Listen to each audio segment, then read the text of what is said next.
This game has Superman in it, therefore it cannot be bad. Done. There you go, right there. Get out. This is going to be played a the Superman great Returns game. That is fantastic, okay? Fantastic game. Maybe and for I will not have you say nostalgia. anything bad. For nostalgia, yeah, I'd say it's a banger. But it's actually shit.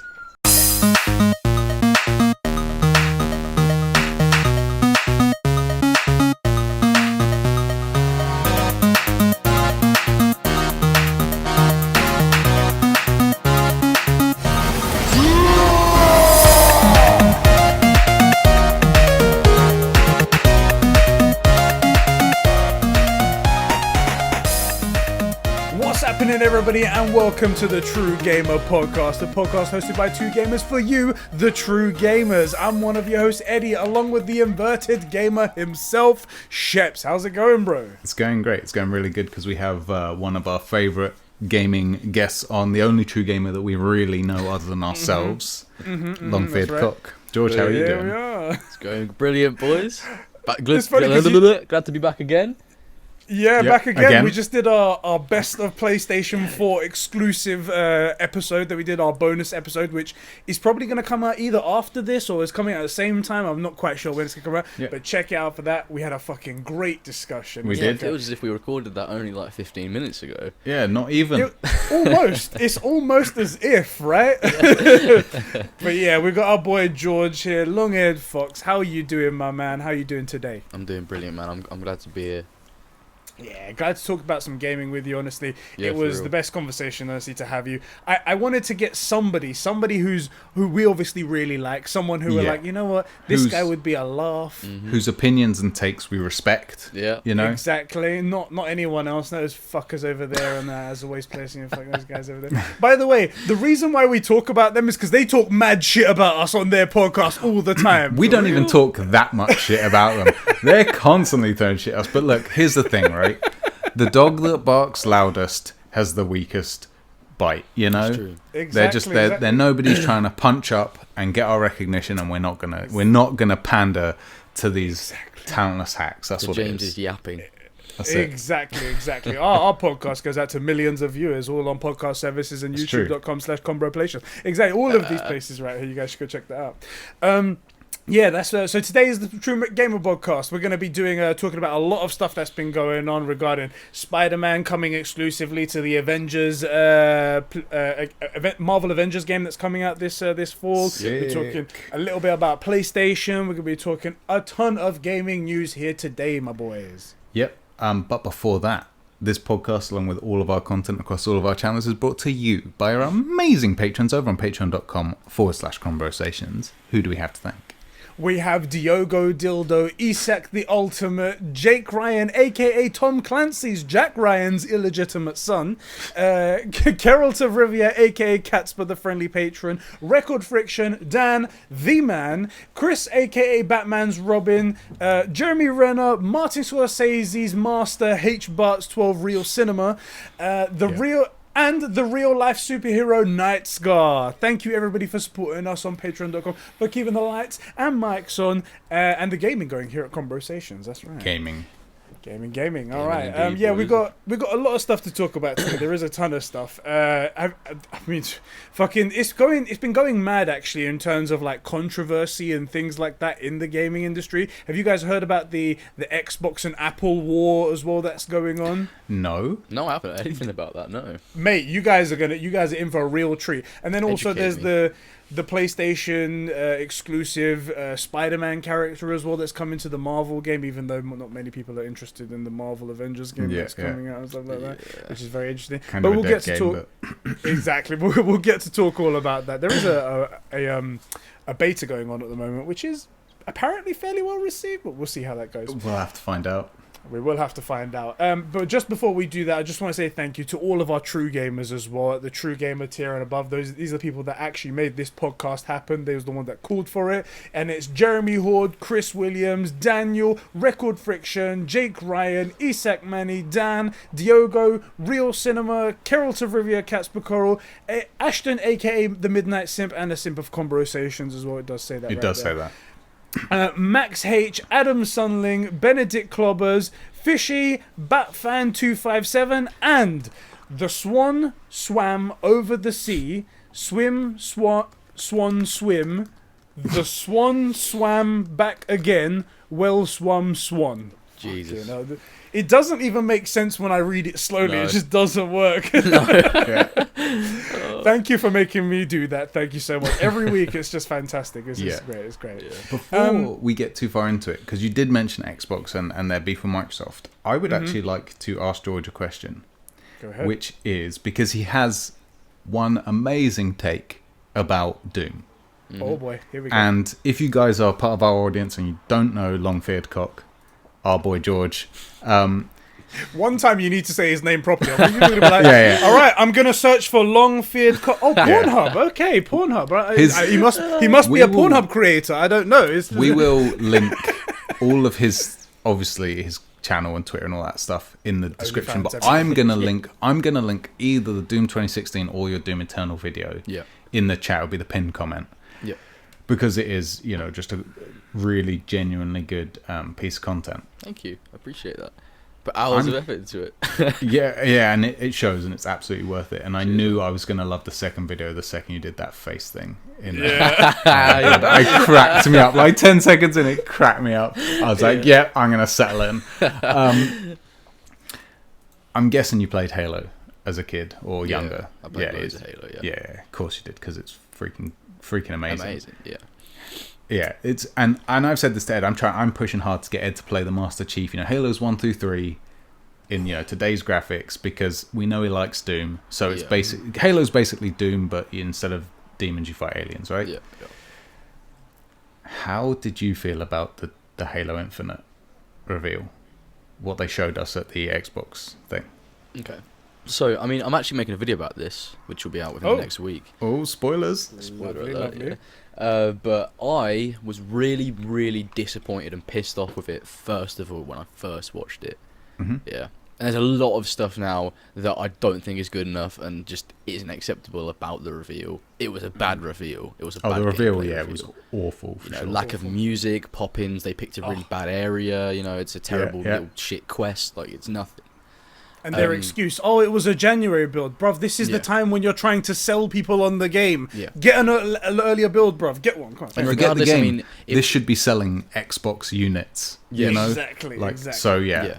I'm not as mad at it as I was. I think it will actually turn out to be a pretty good experience. I think the story direction's pretty good. The villain looks amazing. The Banished is really cool.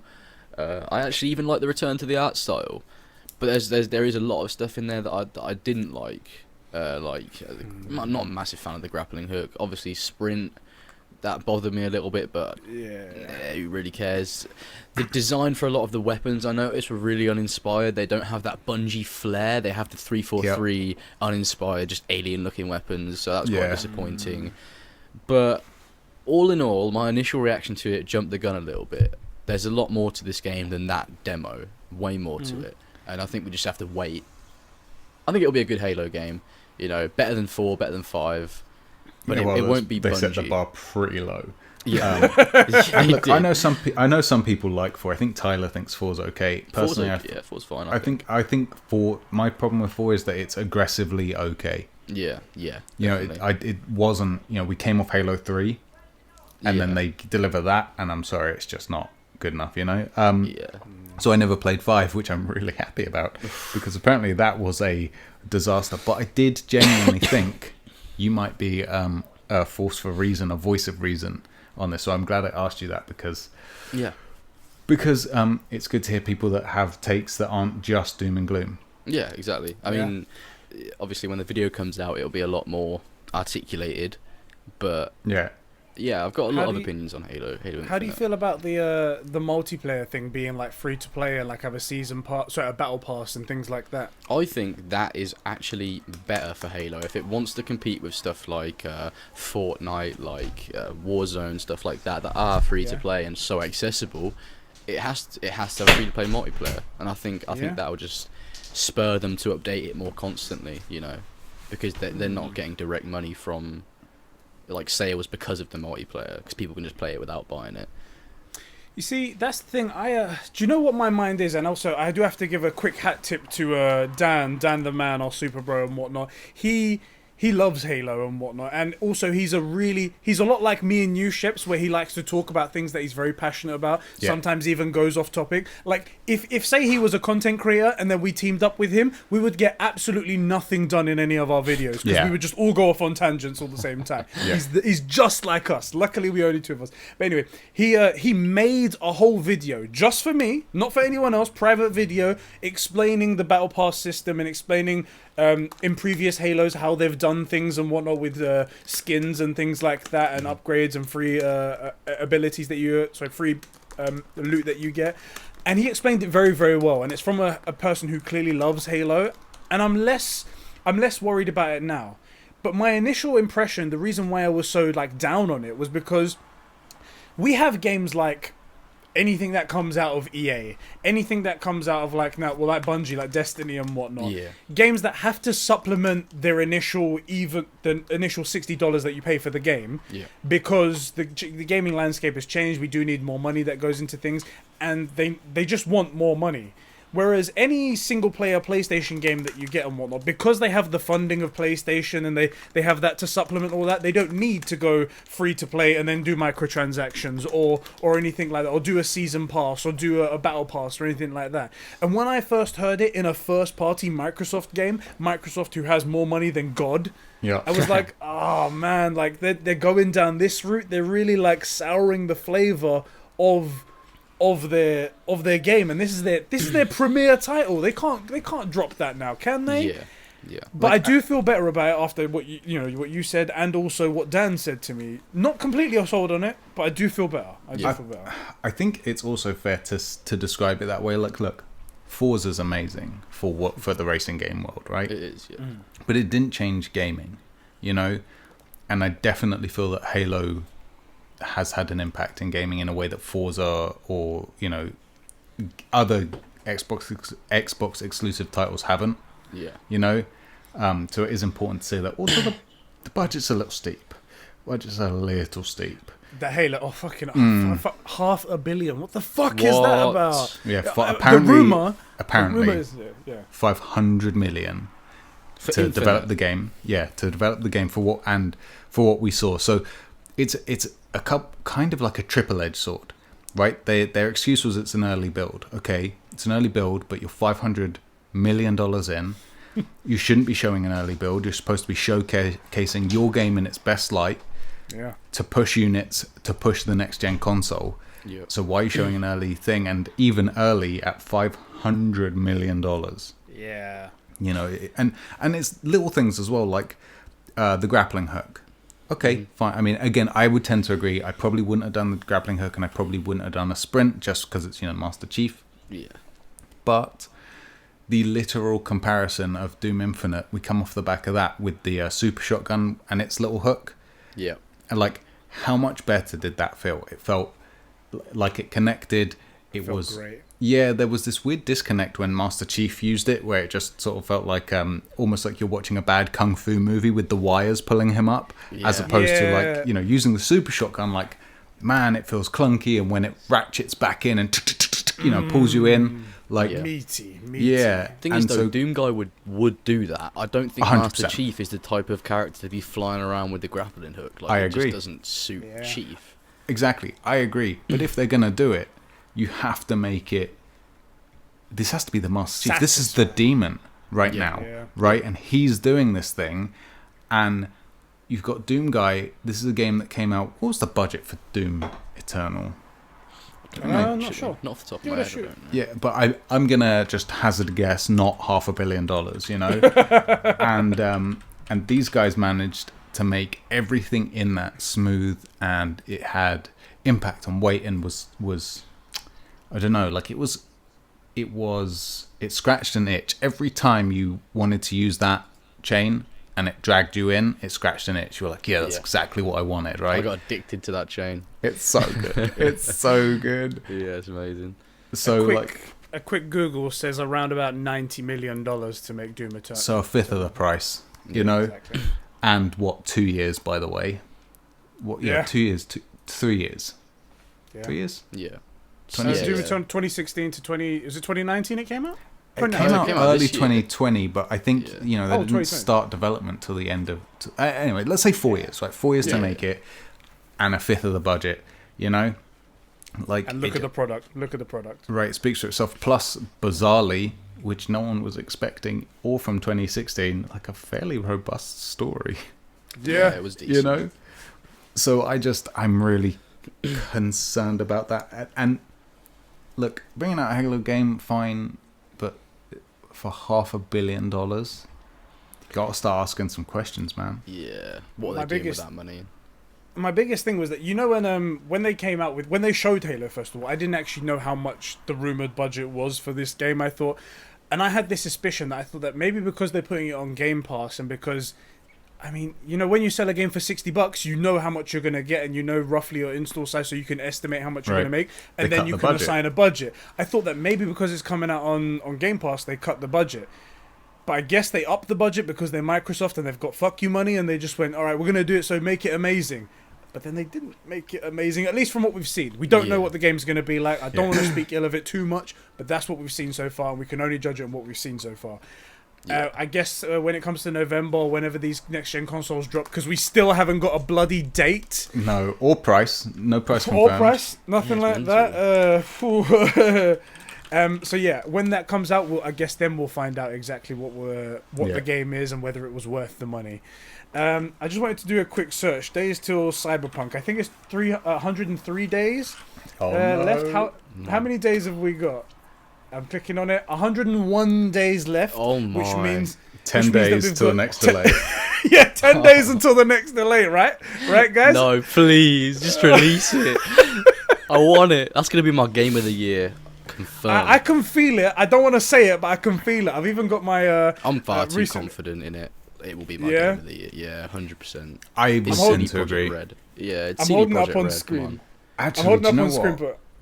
Go on, what are you holding? I was just saying, I got to hold up on screen. I got my World of Cyberpunk book that came eventually, and it's just gorgeous. Everything inside it, as well as it being like a book of lore. They've got fake adverts for like guns water and stuff in the future, and it's just hilarious. It's like, hey, 99 cents for a glass of water, and then in the fine print, it's like signs you up to a 12-month contract, and you have to pay $300 a month or whatever it might be. I'm like, so dystopian future. It's great. Can't deliver to Night City because it's fucked. It's like, oh, that's great. That stuff's in the 1980s game.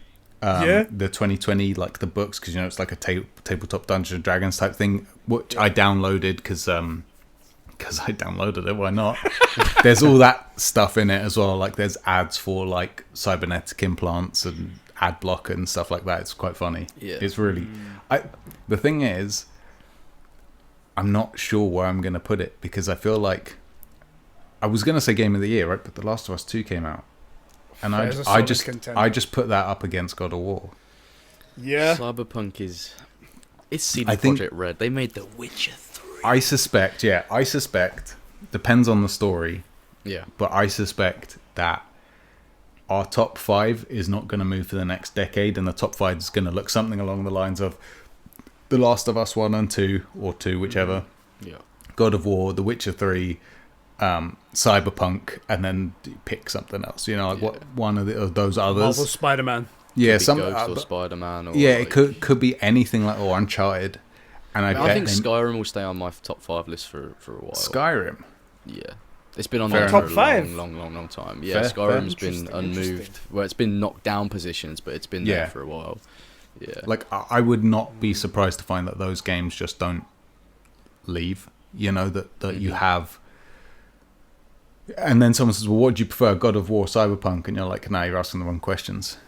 Like it's not which beats out which, it's which have you played more recently, or which would you play if you were in this kind of mood, Yeah, definitely. So I'm kind of with you. So I was, at the beginning of this year, I was like, Cyberpunk's Game of the Year, it might be Game of the Decade, there's no question about it. And then The Last of Us punched me in the gut. Yep. Which I knew it was going to be good. I didn't think it was going to be like that, Do you know what? Cyberpunk, in my opinion, it might win Game of the Year for lots of people and stuff like that, but I don't think the story could ever get as the level of The Last of Us Part 2, because that was ridiculously something. Yeah. But Or God of War. Or God of War. But what I think it would probably do great. I think it will do great, like The Witcher and whatnot. But the thing that Cyberpunk will do that none of those other games will do is replayability, the optional like branching story narrative and stuff like that. Being able to play in so many different ways, the hacker, the brute, the athletic, the stealth, the assassin, whichever way you want to do it. The sheer variety of guns, the sheer variety of mods. It's going to be such a massive world and such a deep world as well. Yeah. Like the and they've built of this Night world. City and like personal storytelling, stuff like that. It's crazy. It's going to be... It could win Game of the Year for people for those reasons, which will be different to Last of Us. And Last of Us could win for those other reasons. And both of them, you'll just be like, I get it. I'll be fine with either. Yeah. I actually want to say one thing. The Witcher 3, it has a father-daughter story in it. It does. The moment Geralt finds Ciri, to me, that's like one of those top moments. Like it's in there. If someone said, "What's better, God of War or The Witcher 3?" They're both amazing. I would. Shit. I'm not gonna try and compare it because I would need to think really long and hard about that. But they're up there. And surprisingly, The Witcher has a story. It's just you don't really realize it till you're going through those motions, like with Ciri. And also it can go poorly, which it can't in God of War if you finish it, and so that adds this whole different level. So is it possible for Cyberpunk? Yes. I personally don't see it, but I don't know enough about the characters. Then it might turn out that there's this great like story in there that we just had no idea. I didn't know anything about the Witcher franchise until The Witcher 3, and that game spoke to me. So these will be interesting. Quick plug about the Cyberpunk thing. Cyberpunk Night City Wire 2 is actually happening, I think, the day that this podcast goes up. It's going to be later on in the day, so you guys can come and join our watch along if you want to come do that. We can hang out and we can see everything they're going to show off to us. It was quite a nice event for the first one. Yeah. There was a lot of good information. It did get a little bit long in the tooth with the tutorial mission for the brain dance thing, even though I found the brain dance thing actually quite cool. I thought that was brilliant, but you and I both liked the demonstration they did back at this launch of this generation with the ball drop. We find that stuff great. Nerds. A lot of people were like, "Oh, I don't want to see a tutorial," but we were like, "No, how does this brain dance work?" But it looks sick. I want to know. It looks cool. I want to know. But I'm staying away from a lot of Cyberpunk gameplay because it's one of those games where I want to go in almost completely blind and just be blown away by everything. Yeah. Except for my Cyberpunk videos, you're going to watch all of those. Of course I am, man. I mean, I've you released one already. You have, haven't you? I've released 2. God damn it! I've watched one of them. I don't remember what the topic of it was. You should do a video on each gang in the in Night City. I think that'd be really cool because they have. That's actually one I wanted to do, and I was waiting for this book to come because there's limited information on what the gangs are out there, and I was like, it doesn't feel complete enough. And I've got the book now, and I can properly like break it down and be like, yo, this gang is this. You want to do? Oh, actually, you want to get with this gang. You want to get with that. So gang. It could be quite fun. The thing about what you're saying, George, about wanting to go into it completely blind, I still think you may. If this game is what I think it is, I think you're still going to be going in blind because they're showing you one way of doing it, and just. Let's say you decide to be a netrunner or whatever, a totally different class. You come in through the sewers. What they're showing is that you came in through the roof. Totally different mission, totally different encounter, Yeah. At least that's what I'm hoping it will be. Fingers crossed. I think it will be.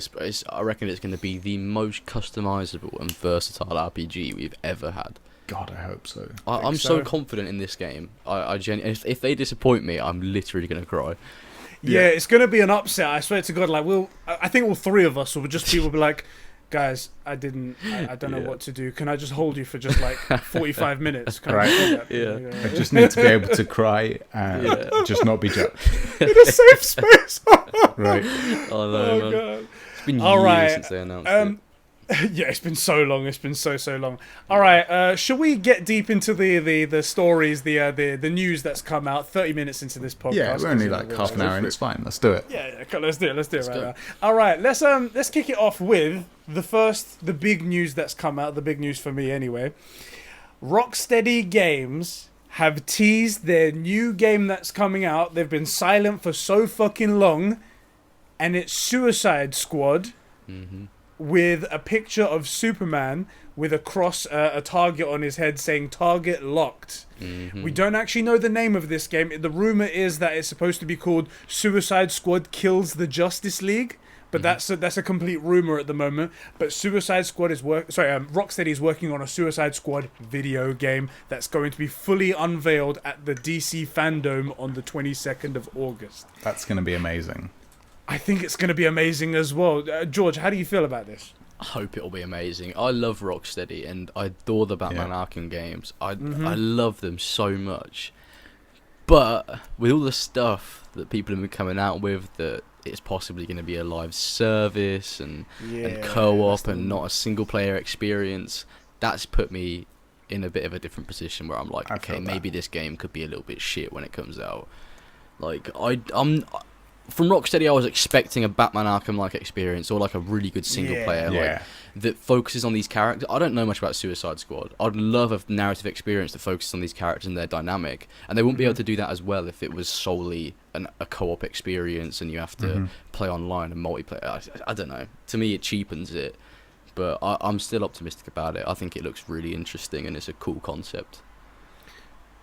How about you, Sheps? How do you feel about it? I think it's the idea that they're going after basically Superman.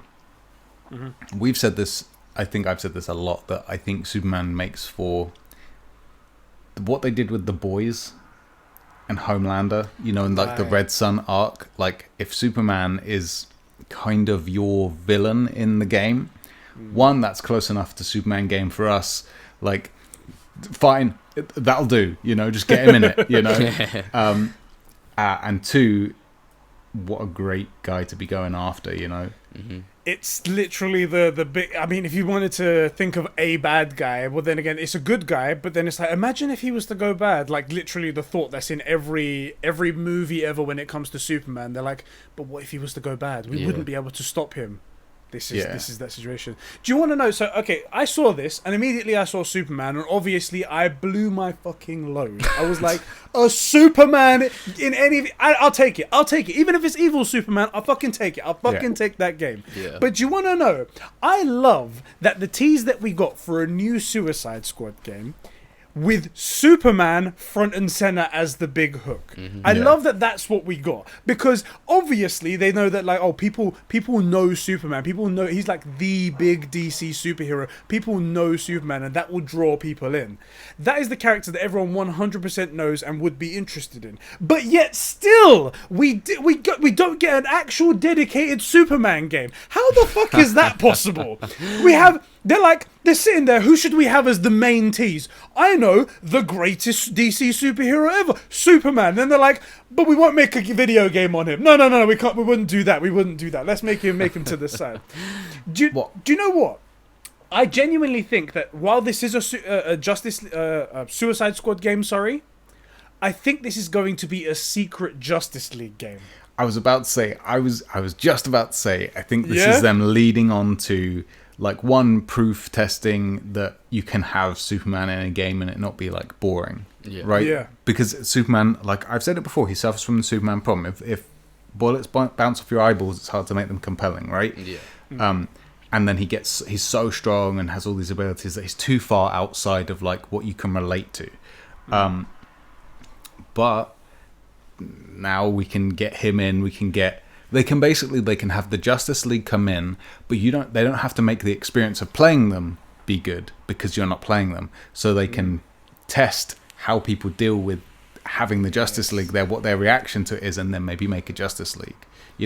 And then proof test as well that you don't need some world-ending giant character. You don't need to be fighting Thanos or Darkseid or whoever to make this game viable. That you can be going after Suicide Squad or some other, villain, Can I give you guys a theory, a pitch, just based on this one picture and what the fuck this game could possibly be? Hells yeah. Let me pitch you guys and hopefully get you guys hyped for this, because this is what I see, is that something or someone has affected the Justice League to turn them evil, right? To make them their drones or something like that. Maybe it's something like Brainiac, maybe it's Darkseid, or maybe it's just they've gone fucking mad, or maybe they're from another dimension, who knows, right? And you have to fight each one of the Justice League members. And like Amanda Waller, obviously the head of the Suicide Squad and whatnot, calls in all these guys, Deadshot, Killer Croc and all that lot, Harley Quinn, to try and take them down. And you have to take them down one by one. And as you take them down one by one, they sort of like join your team. So like, and they join you for the big fight at the end, which is obviously fucking evil Superman, who's got his fucking evil heat vision right there. They're just looking at you. A lot of people are saying as well that it might not be Superman, it might be people like Bizarro and whatnot, but that doesn't really line up with the look of him at the time. But that's deep Superman like lore and stuff that we're not going to get into that.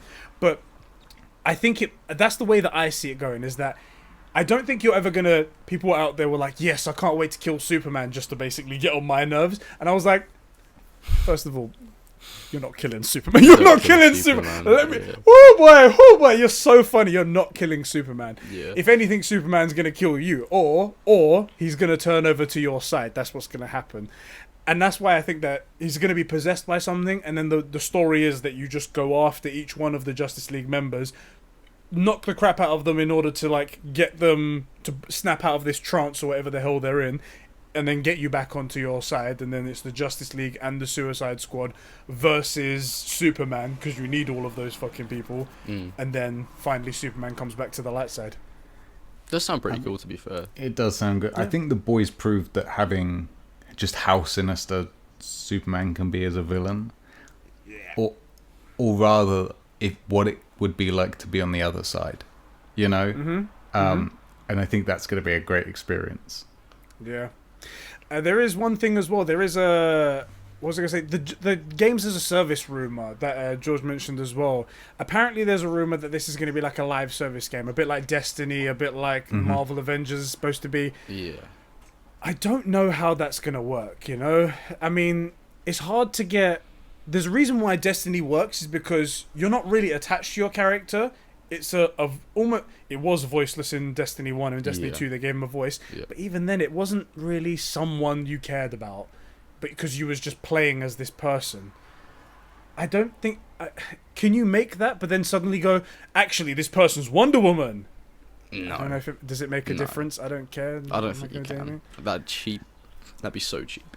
It does feel cheap. I am brought down by the rumor that it's a games as a service game.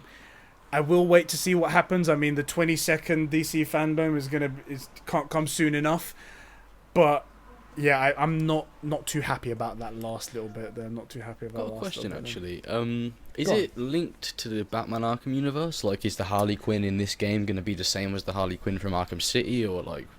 I've heard that thrown around, but again, this is just by people talking, and there's so much talk, and like being a big Superman fan, I know about all the variations of Superman and stuff like that. They're saying, oh, it could be Ultraman, it could be Bizarro, it could be this, and I'm just like, you guys are all pulling this out of your ass at the moment. No one actually knows what the fuck is going on, and everyone's just making up theories. So when I heard that it possibly is connected to the Arkham universe, I was like, yeah, but where did you see it? Where did you hear that? What made you think that? Because so far all we've got is a silhouette of Superman with a bit of red eyes sort of off to the side. How did you connect that to Arkham universe? Yeah. How do you, I don't know how you did that, right? So I'm taking everything as complete rumor.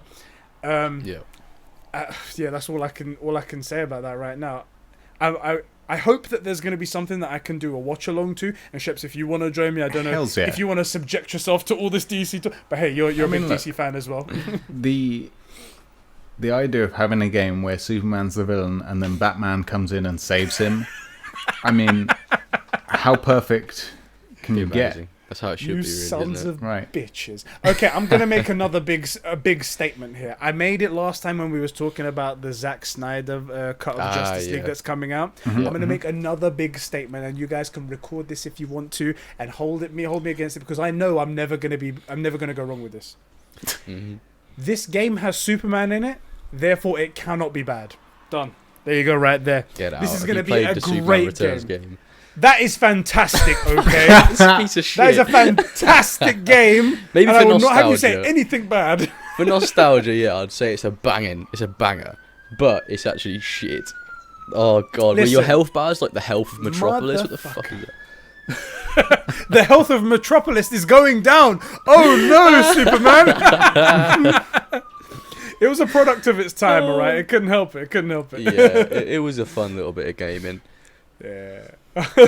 Anyway, this game can't be bad, and that's the end of it. We'll see what happens on the DC fandom on the 22nd of August. Yeah, someone please clip that bit, and when it finally comes out and the game sucks, just send it over. I can't wait to watch Ed just be in a pit of despair, and then on stream someone like sends that, and he has to watch him saying how amazing it will be, and it's that bottom level of hell that he didn't know was there. But there is a basement, and boom, he has to stay there. Could you imagine if they completely fuck up Superman's character, like completely? They get just like everything wrong. Like they get everything wrong. Although it's Rocksteady. It's Rocksteady, so that's the thing. So that's another thing as well. Rocksteady have done such amazing Batman Arkham games, and they have no reason to lose faith in them. No reason for me to think anything other than they're going to make something amazing. Yeah, exactly. It's very different to what they normally do. This is rumored to be a games of service as opposed to like a linear story game with like really cool mechanics and stuff like that. We don't know what's going to happen. But it is Rocksteady. Come on, they can't do bad, man. Can't. Yeah. I mean, if it was Warner Brothers, I'd write it off a lot sooner. Yeah, exactly. You know, but it is By the Rocksteady. way, little bit of information as well. You know that Warner Bros. Was selling their games division to anybody who wanted to buy them. Microsoft was thinking about it. AT&T were thinking. We were thinking about it. We were thinking about it. We made our own pitch. Sadly, they didn't get back to us. Oh shit! It turns out that they've stopped those deals. I don't know whether they just couldn't reach an agreement with anybody, or nobody wanted to pay any money for them. Or maybe they were just trying to prove that they're worth something. Could so, be. Look, people are willing to pay this much for us, therefore you should keep us on. You know. Yeah. Exactly. We're worth. Microsoft were going to give us $20 billion. What do you think about that? There you go. If these conversations, guys, they were gonna. They were going to offer us. 20p. Let me just have a look at our Patreon 1 second. $5 right there. Yeah, $5 and a pack of hobnobs. There you go. Hobnobs. Wow, you're really going to go with the hobnobs as well. Okay, we're pulling out all the stops. All right. Oh shit! I think I detect a new topic on the next Conversations podcast. Best biscuit ever. Oh, It's hobnobs. That'd be Actually, do you know what? Ooh. I think Custard hobnobs creams are up it. there. You know. Custard creams are up there. Yeah. What's the chocolate variation of custard creams? Oh, know. do you mean Bourbons? Bourbons, yes. Yeah, there yeah. we go. Yeah, that's Not a fan. Not a fan. No? No. Okay, let's save this for the Conversations podcast because we're going to have some upsets here. All right. Yeah, so that's the Justice League. I said Justice League game because in my mind that's what it's going to be. Suicide Squad game. Look for more for that. Check us out on our channel. We'll probably do a watch along for that. The next topic. Let's talk about this Apple versus xCloud situation that's going on here. You're going to have to educate me on this. So what happened was xCloud came out for iOS not too long ago. It's in beta at the moment, so no official release. Its official release is going to be in September, where xCloud is going to be available for everybody, and you can go and you can buy Game Pass Ultimate, and it comes with an xCloud subscription. You can play all of the games that are on Game Pass, but you can play it on your mobile phone, you can play it on your tablet, you can play it on your PC. But specifically, people were like, when is it coming to iOS? And then recently, they brought out the beta on iOS. They were like, okay, great. Because as much as some people out there may hate Apple dominate the field when it comes to mobile phones. Yeah. Absolutely 100%. dominate. And tablets as well. They dominate it. So it's a great market to be in. However, even before the beta was over, Apple have shut down the license for xCloud on any iOS device. And now they've got in this big battle where Microsoft won't let them do what they want to do. Basically, they want to be able to individually check every single one of the games that are played on xCloud, and also get a cut of every single game sale through that's played through xCloud and whatnot, which doesn't work because it's a subscription service. And Microsoft don't want to do that in return. No. So now there's this big battle that Apple are just not backing down because they're being Apple, and to be fair, the richest company in the fucking world. So they don't need to do anything for anybody. One of them, yeah. And Microsoft have come out on Twitter and publicly shamed them. Phil Spencer has. Phil Spencer's come out and publicly shamed them and just be like, this is 2020, this is how games are. They're doing like this, and it's utterly shameful that Apple have done this essentially. And yeah, now we're in this big fucking debate where it's like, on one side, Phil Spencer fighting for xCloud, and Apple on the other side just going, unless you give us 30% of every game sale ever made on your service, then we ain't letting you come on our service. So what is xCloud? Like, what's xCloud is their fundamental? streaming platform. Okay. So you don't have to buy a console or anything like that. You can stream the game using their Azure servers I see. directly to your console or PC or whatever it is. Yeah. Now, because it's a subscription service and it's like $9.99, 30% of $9.99, not a lot of money, £3. So Apple aren't making a lot of money in terms of like £3 per month from every person. Yeah. And how many xCloud users are there? Probably not too many, but that might grow in the future. But Microsoft themselves, they're making a lot of money off of video games themselves. And Apple just basically really want a cut of that video game sales. Yeah. And they feel like they deserve it because they're offering a platform for them. Go on. For me, this actually makes sense because if you remember, Xbox said their real competition were people like Amazon. Fuck them. This is... Can't beat Sony, and then they go up against Apple. Dickheads, fuck them. Exactly. They've given up the fight against Sony, their direct competitor. Now they're going for the mobile industry. And losing. I bet they lose. I bet they lose. Fuck them. They will. Microsoft aren't good at anything. They're pure suits. I'll tell you the reason they would lose to Apple as well. Not that Apple isn't suit, but Apple's 100% focus is entirely, it's two things. Optimizing for their own equipment, right? Which they do brilliantly. That's why things run so perfectly on an Apple. That's why the PlayStation exclusives run so well, because they're optimized for one thing, right? Made for it, yeah. And then two, and this is the really big deal, Apple's focus is about user experience, like the haptic feedback on those buttons and things like that, right? I think that you can find a clip of who's the dude that wore turtlenecks? Who's Steve Jobs talking about when you use an Apple keyboard, it should be the most satisfying experience, right? That all these things need to be satisfying. It doesn't matter how good they are; they make it good later. Just make it satisfying up front, right? Yeah. So that it feels good to use it. So they're going up against a company that's going to be really determined to optimize whatever product it has and then make it feel good to use as their number one priorities. Yeah. Like, I think they can genuinely lose to Apple because Apple's focused on user experience. I think they can as well.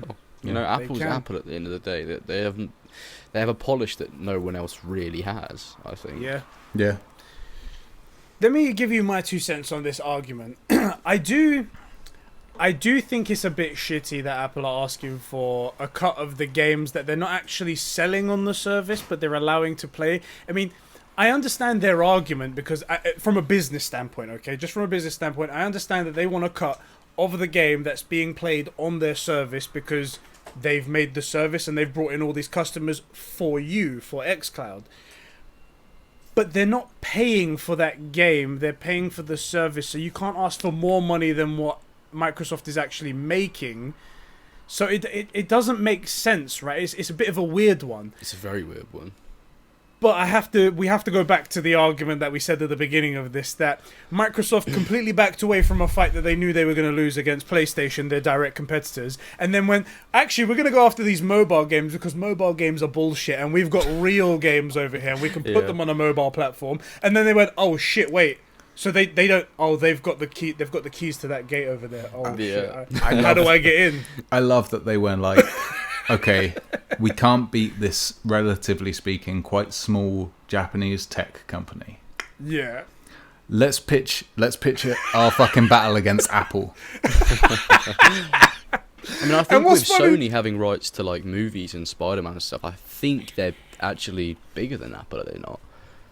I think Apple are bigger in terms of like money, like revenue share, because the way that they sell hardware is second to none. You can't. No one buys hardware from anyone else other than Apple. Service is really good, and service as well. And while I don't like this, okay, I don't like the 30% cut. I think that's way too egregious and whatnot. The 30% cut, because we've said it in terms of like donations on YouTube. If people donate through a YouTube app on their iPhone, then Google takes a 30% cut, Apple take a 30% cut, and then everything that's left is given to the creator. And then there might be fees that you transfer from like PayPal, and basically you get nothing left at the end of the day, right? Yeah.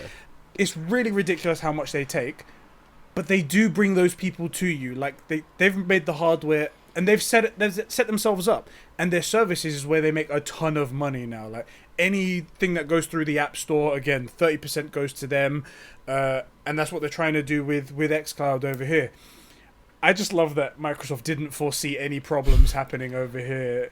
And their only fire now, the only weapon they have is to go after them in the public. They're like, these guys over here, these Apple guys, they're terrible. They're anti-consumer. Unlike Microsoft, we are pro-consumer. We have the rights to Halo. Look, Apple are trying to take on Halo.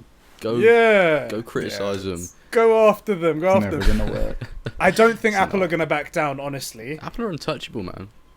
They are untouchable. But even if we were to take all of that out, do you think that they should allow xCloud on the service? I mean, end of the day, it's gamers wanting to play a game, right? Yeah. I feel like they should be allowed to be there. I feel like they should be. Options are a good thing. Yeah.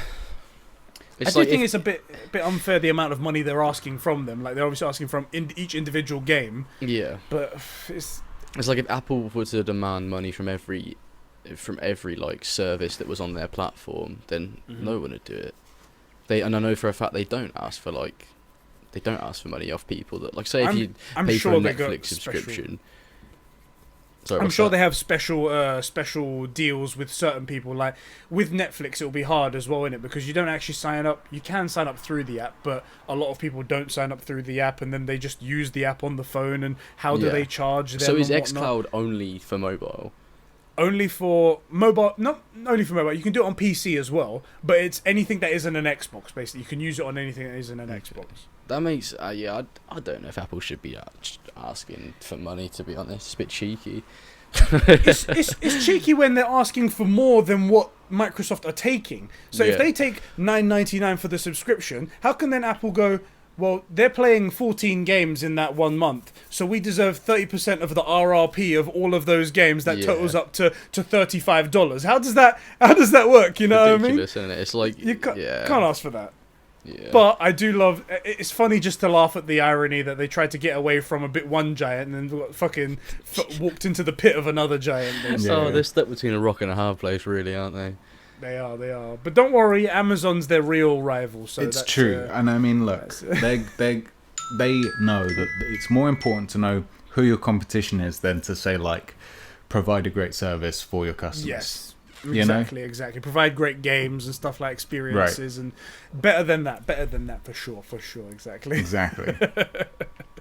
Was there anything else you guys wanted to ask or say about the Apple versus xCloud topic? No, I think we know that Microsoft can't make anything work for them because they're just determined to fail. Yeah. So they hate money. And they hate money. Hate their fans. Yeah, to be fair, they hate them all. Hate them all right there. You heard it first, guys. You heard it here at the True Gamer Podcast, everyone. Yeah. Put on the box, Bugs. Okay, our next topic. Speaking of like things that apparently are anti-consumer and stuff like that. Apparently, PlayStation is anti-consumer. Did you guys know? Know that? Not last time I checked. Tell us. So the upcoming game Marvel Avengers that's being made by Square Enix. Is it Square Enix or Crystal Dynamics? One of them ones. Oh no, Square Enix is the publisher. It's a publisher and Crystal Dynamics is the developer. They have their roster, they have their characters, and they announced Hawkeye's coming out. They also announced Hank Pym with Ant-Man previously as well. And they gave one more special announcement saying that Spider-Man will be making its way to the Marvel Avengers game when it releases, but will be exclusive to the PlayStation. Oh, mate, can you believe that Sony would go out of their way to make their users have an even better experience? Disgusting. Absolutely disgusting. Yeah. Disgusting. George, how much are you disgusted? Tell me on a scale of 1 to 10. I feel sick right now. The fact that they're making an exclusive character for a character they have the rights for on their platform, that's fucking disgusting. Awful, absolutely awful. I can't believe PlayStation are doing this. What the fuck is going on? When I heard this, I was like, I get the people that were only obviously upset about this were the people that were on other platforms like PlayStation, sorry, Xbox and stuff like that, right? Yeah. I was like, just to be clear, Xbox users are so salty that not only that their competitor, the other team, won't give them stuff that the other team owns, that PlayStation exclusive content can't be given to Xbox users, but won't say anything about Xbox not giving Xbox users anything. Shut up, man. Like, go away, seriously. It's funny to the irony, isn't it? Now, I do understand that they're upset that they won't be able to play as Spider-Man, a fucking fantastic superhero. Amazing hero, in Marvel, the Marvel roster and whatnot. But at the end of the day, this is the reality of it. It's like going, oh man, Apple aren't letting me use those amazing AirPods or whatever it is on my Android phone. That is the product. That's the way. Or like you go into a shop and be like, damn, that pizza shop isn't allowing me to buy a kebab from them. It doesn't make sense. They don't make it. It's not theirs, so they can't do it for you. Exactly. Now, is it the Spider-Man from Spider-Man PS4, or is it going to be a different version of Spider-Man? They haven't said that. Now, I would argue that they want to keep that completely separate. Yeah, I agree. So I think so, because they've got something so pure in the PS4 Spider-Man that if you try and attach it to anything else, you might fuck with it. So I hope it's something separate. But it is quite a big character. I mean, it's a guy swinging from webs as opposed to every other character who doesn't do anything like that. Yeah. And he's very loved. He's a very beloved character. The only issue that I have with this is how they're going to implement it into the game, because it's going to seem strange when they're like, okay, we've made a whole story and then we've got a Spider-Man character in there and then he's just missing from the Xbox version. How do you do that? How the fuck do you do that? That's a good point. You just can't take a character out and be like, it's like God of War. Let me just take Atreus out 1 second. Like, who's he talking to? Yeah. Because it's just a grunt meant to be Halo. talking to like fucking Atreus and he's just not there. Oh my I'm not sure how they're going to do that. The only way that I think they might do it is that maybe this is a DLC character they put afterwards, like very soon after. Definitely. And maybe you get a couple of exclusive missions afterwards and it's completely separate from the base game. Yeah. Otherwise, I can't imagine it. It's like, okay, guys, we're teaming up. Let's go. Captain America, you go that way. Iron Man, you go that way. Sorry, you're not in this version. Sorry, my bad. Black Widow, you go over there. How does that work? Yeah, how does that work? Like in the movie Underoos. Underoos. And then just the shield, just dunk, dunk, dunk, dunk. It's a gun. So, oh shit. Okay, why did I throw it there? Yeah, it's not gonna work. Anyway, yeah, that's the interesting part to it. And people were saying that it's anti-consumer. I think Sony's super anti-consumer. Could you imagine like being Sony and then not letting people on Xbox play things like, let's see, The Last of Us 2, Killzone, God of War, Ratchet & Clank, Days Gone, Drive Club, Uncharted, Bloodborne, Persona 5, The Order 1886, Ghost of Tsushima, Detroit Become Human, Shadow of the Colossus, Knack 2, Infamous Second Son, Spider-Man games, Horizon Zero Dawn, Death Stranding, Uncharted 1 through 4. Like, how anti-consumer? It's almost like Xbox players are like surprised when exclusives come out. It's like, oh, an exclusive again. I'm just going to get outraged all over again about it. Yeah, it's because they're not used to having a company that makes content for them. Yeah, great exclusives, right? I'm gonna say something that's gonna be it's gonna upset people and whatnot, and I'm not meaning it with any sort of I'm not meaning with any sort of like hatred and whatnot. You need to take a step back, right? Because I see this online all the time, especially from like those big YouTubers who just wanna be part of the conversation and whatnot. Yeah. They see everything that, like, say Phil Spencer says and whatnot. It's like exclusives are very anti-consumer. It's like, first of all, he can say that because he doesn't have any exclusives. He can say that's the only option he does have. Otherwise, if he says the opposite, then it's like, well, what exclusive have you got? Yeah. Right? You can say that when you're losing that battle, right?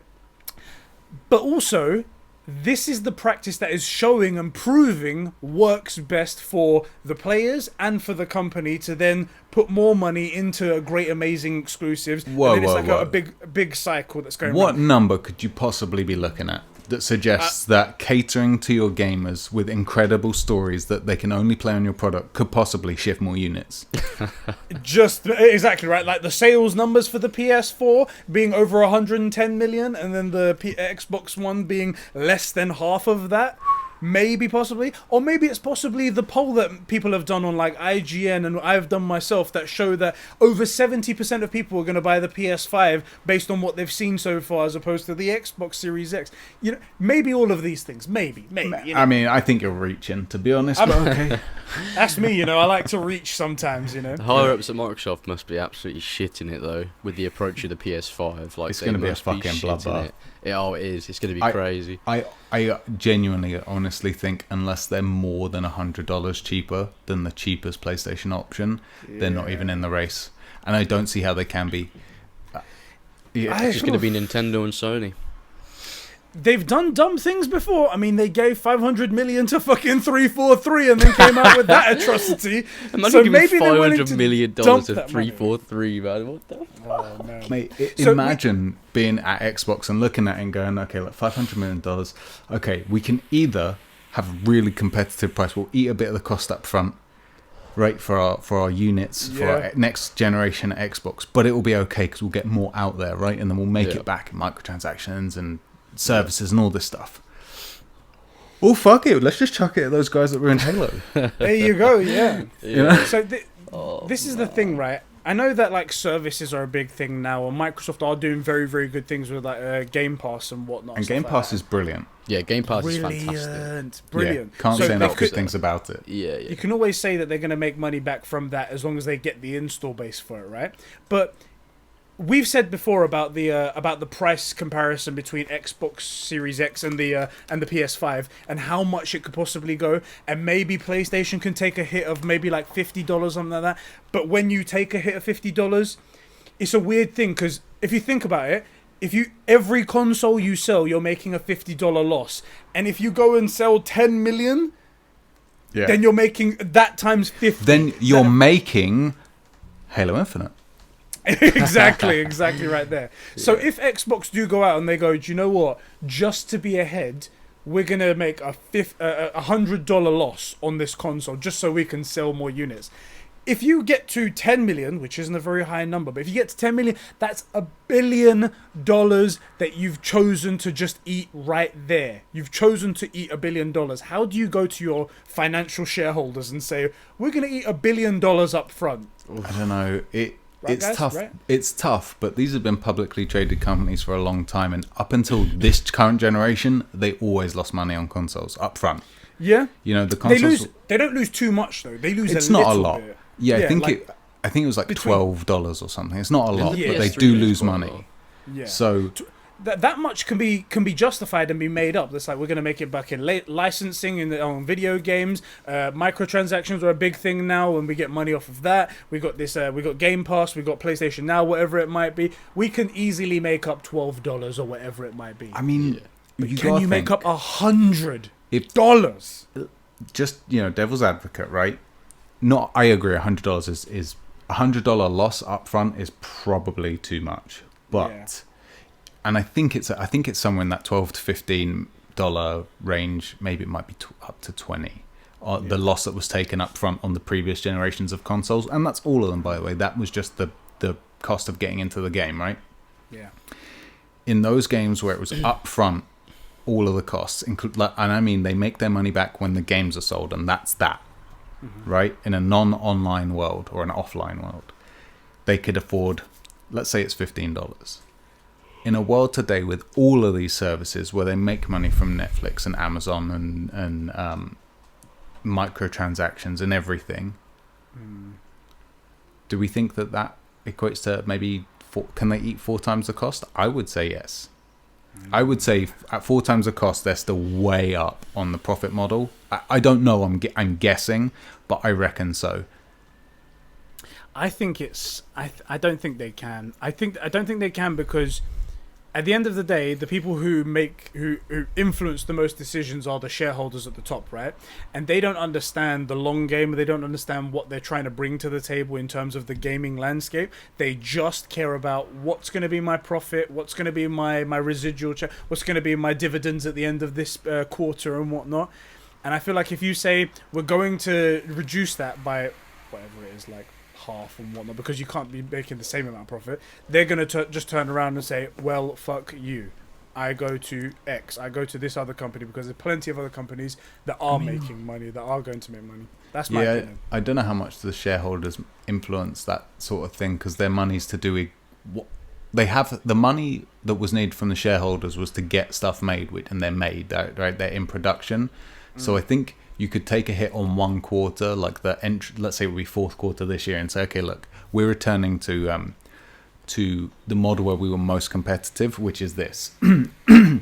Maybe you lose some money up front, but if the sales are 50-50, Xbox to Sony, then I think next time people look at the numbers, they go, actually, yeah, that really did work. And so maybe, the share price dips a bit.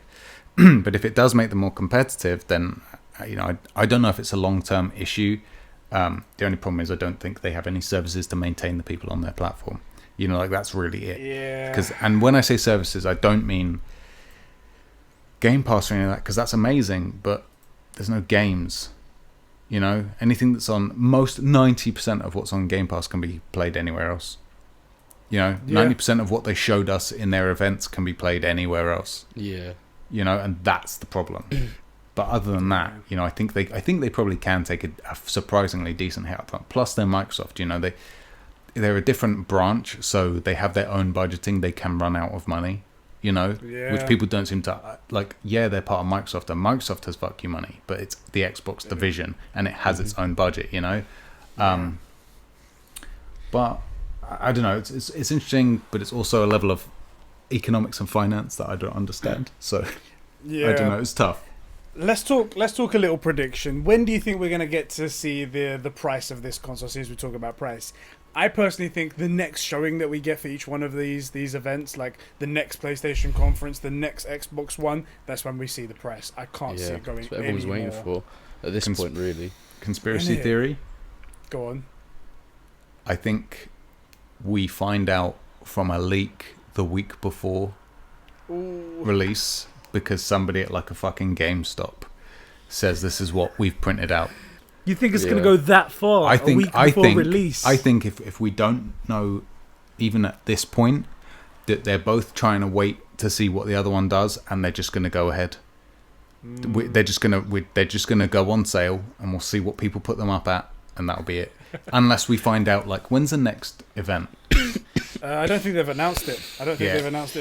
And if we don't know in August, we find out because some 16-year-old who makes minimum wage is willing to get fired to get some Reddit karma for the team. If you're listening to this 16-year-old GameStop employee, just leak the fucking console prices, please. Absolutely. Head over to youtube.com/comboplations.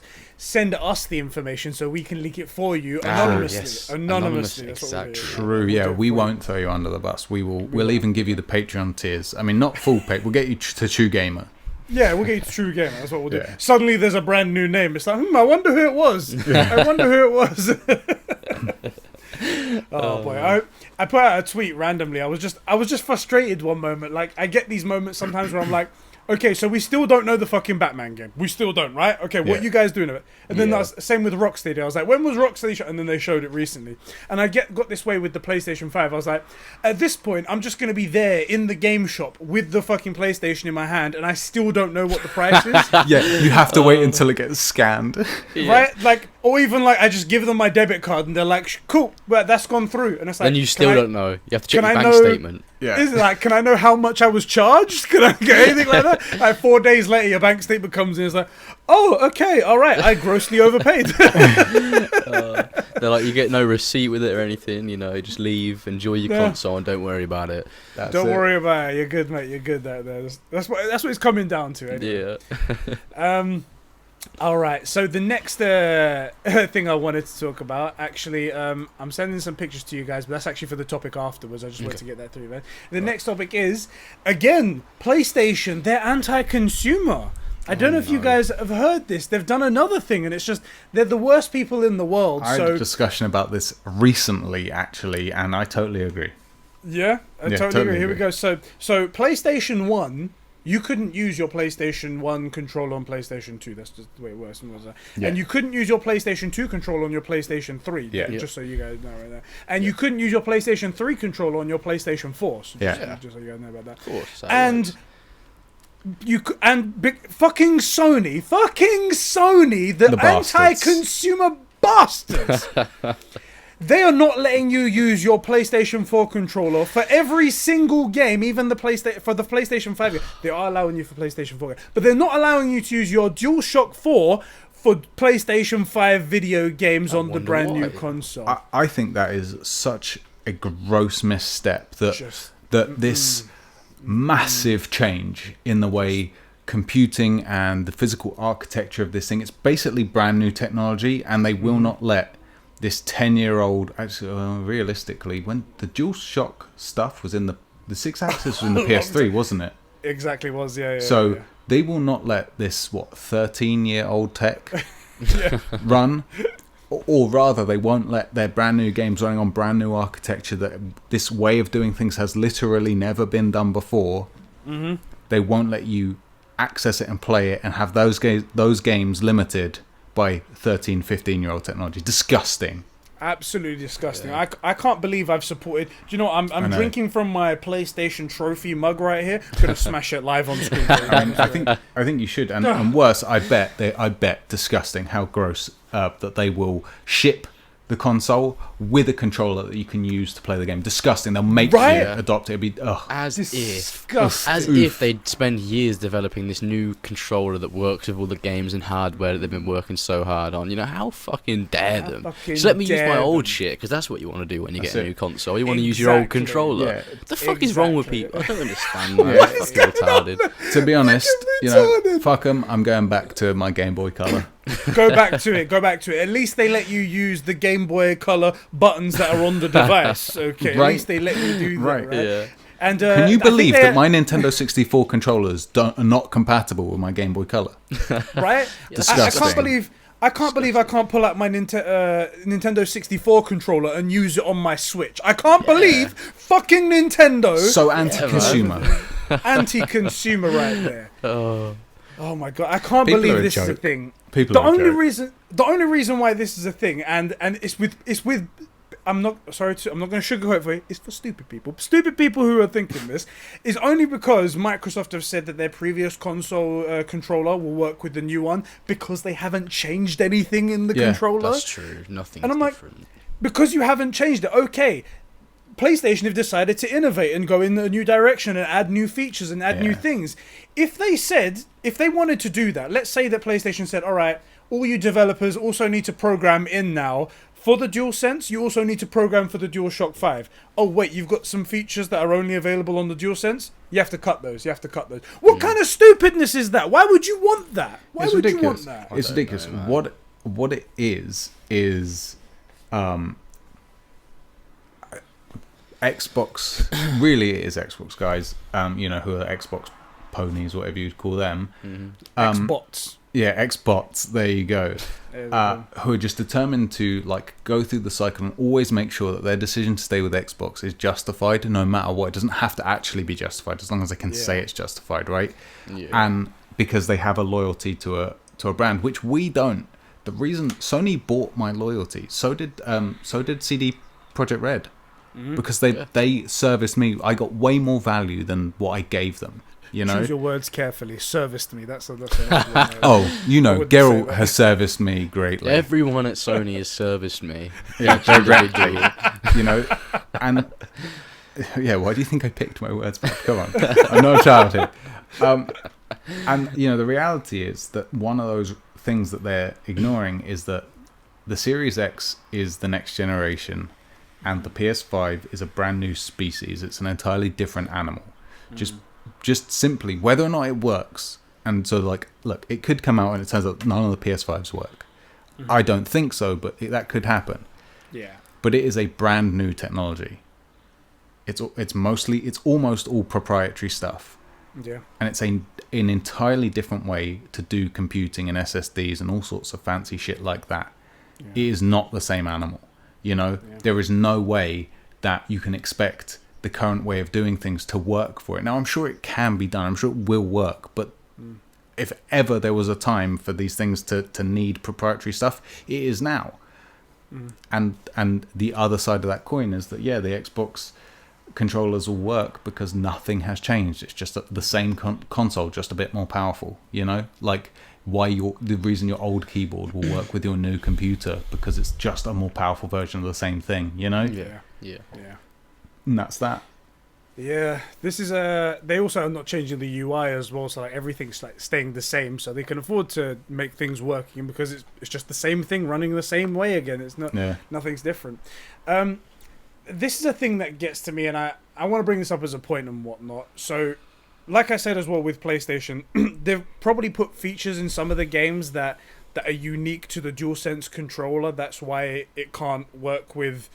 Like the PS5 games can't work with the DualShock 4 because there's too many DualShocks and Shocks and 4s, and so I'm getting confused here. But that's the reason why it doesn't work with the PlayStation 4 controller, because of those exclusive features. And then you can't tell the developer to just cut that out.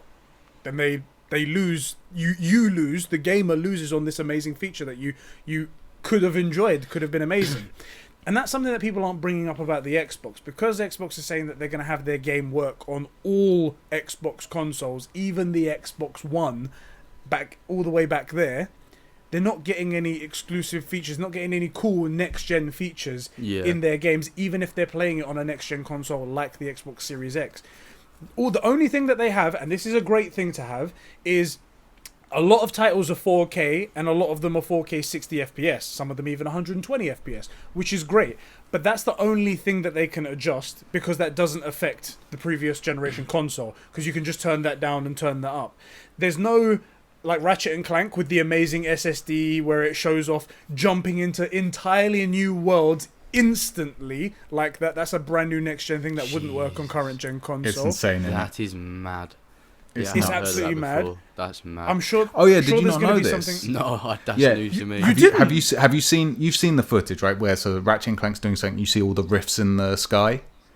Yeah, from those really high quality screenshots. Those rifts. Yeah. So those rifts are not like background. They're not like a screen. Those are the maps loaded in. If you go through the thing, the map is loaded in. You just have to go through it. Oh man! And the whole it's crazy, bro. What is in this the console? in the gameplay? He runs through like I think it's like 5 or 6 different worlds, and he stays in them for like about maybe like 20 seconds in each one, dodging traffic and stuff like that, flying through the world, and then he just jumps into another rift and another one and another one and another one, so cool. And it's just like those are fully loaded maps that are only possible because of the amazing new SSD in the PlayStation. Yeah. And isn't possible on the PS4. Isn't possible. And if PlayStation had said, you know what, we've got 100 million PS4s out there, we could make a ton of money if we put this on the PS4. You're gonna have to tone down your vision though. So tone down your vision, and all will be good. Everything will be great. Yeah. But then we would get a shitter product because of it. Exactly. And that's what Microsoft's doing on the other side, and everyone's hailing them for being pro-consumer. Well, it's the same thing with Halo Infinite. They should have designed that game for next gen. It's Halo, it's chief, you know, but they're clinging on to previous gen, which is a huge problem. I think that people need to stop doing that, and developers need to stop doing that, especially with their biggest titles and stuff like that. It's just pointless. You're just holding yourself back. I think Cyberpunk should be next gen only. I'm glad you said it, man. I mean, if They need to sell as much copies as possible. I mean, it's CD Projekt Red and whatnot, so that's the reason why they're doing it. But if they could just make it next gen, I know that's selfish to say because there's a lot of people on current gen that won't be able to move over straight away and whatnot. But I want to play this game in the best possible way ever. Yeah, I really do. And it sucks that next gen patch isn't going to be available day one, because I would have waited. I would have been like, do you know what?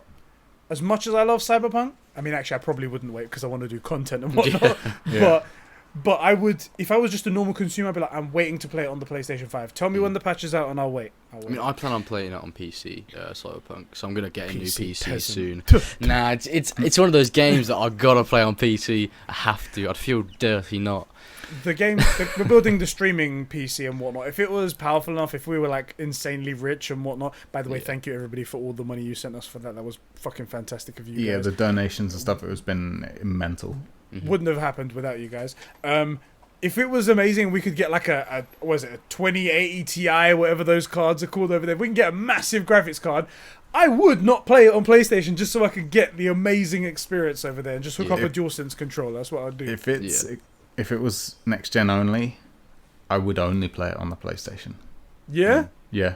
At least because then it would be optimized for it, right? I think the PlayStation PS5 version of it is likely to be the best version of it, just from the way the memory runs. So it's not going to stutter on, or I'm not going to have to worry that my PlayStation won't play it, which your PC may not have the ideal settings and stuff for it. So I think I would go PS5 only. Well, my PC now would definitely not be able to run it, but I'm getting a new one soon. I'm planning on building a completely new one, and hopefully that'll be able to run it. If it wouldn't, then I'd fucking be gutted. But what can you do? Can you imagine if I put all that money into it and it just didn't run it? Oh, that'd be like, guys, get ready for Cyber. What's the what? It won't. Oh, come on! I would cry. I've been waiting so long. Do you know how long it's been since it was fucking announced? We'd have another 3-way cry in the shower, as opposed to the normal 3 ways we have. Yeah. We'd have a 3-way cry in the shower. Bringing it back to what you said about Halo, how Halo should be a next-gen only because it's like it's Master Chief and whatnot. It should be next-gen only. Yeah. That, in my opinion, is the reason why Halo looks the way it is. They may have tried to go, we're going for a classic aesthetic, back to the old Halo 3 days and Halo 4 days and stuff like that. They may be saying that, but I think it's because they don't have the power on the previous gen consoles to get the same sort of vision done. Yeah. Only the first-party games are forced to go that route where they work on every Xbox. Third-party games, they aren't forced at all. And then we see games like... have you seen the Medium? I haven't, no. The Medium essentially is a woman. She has the ability to connect to like the astral plane, like the dimension of like demons and souls and stuff like that. Like it's very psychic and it's a psychological thriller type game and whatnot. Yeah. When she walks down in a building or something like that, in the background, it's running the alternative plane in the same instance, and she can switch instantly between them. And that's a demonstration of the SSD in the Xbox Series X. Yeah. But it's only possible on the Xbox Series X, therefore it is an exclusive to the Xbox Series X. And that should be plain and simple to every Xbox owner out there, or anybody who's considering it, that because all the first-party games have been gimped from the get-go, they can't have these amazing features that possibly could lead to amazing gameplay. This third-party game is limiting itself, therefore it's got this amazing feature. Exactly. And no one else is considering it. It's like, think of what Halo could have been. That's so anti-consumer.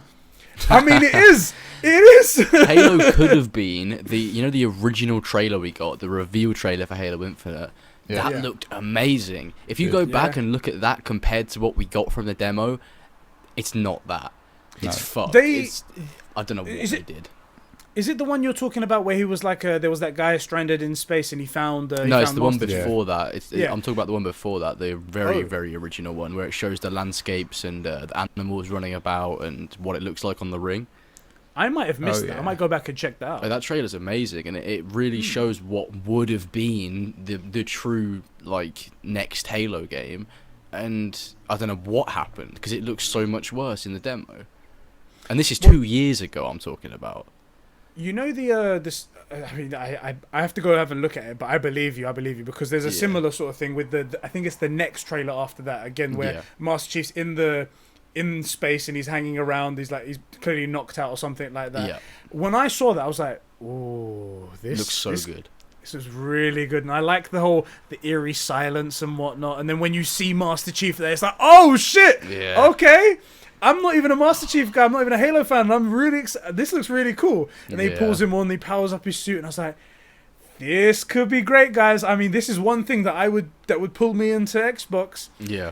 And then when we got the reveal gameplay trailer at the Xbox event, it almost like it started off from where that last trailer left. Yeah. But the visuals were turned down, and then when the back of the ship opened up, it was like dun dun dun dun.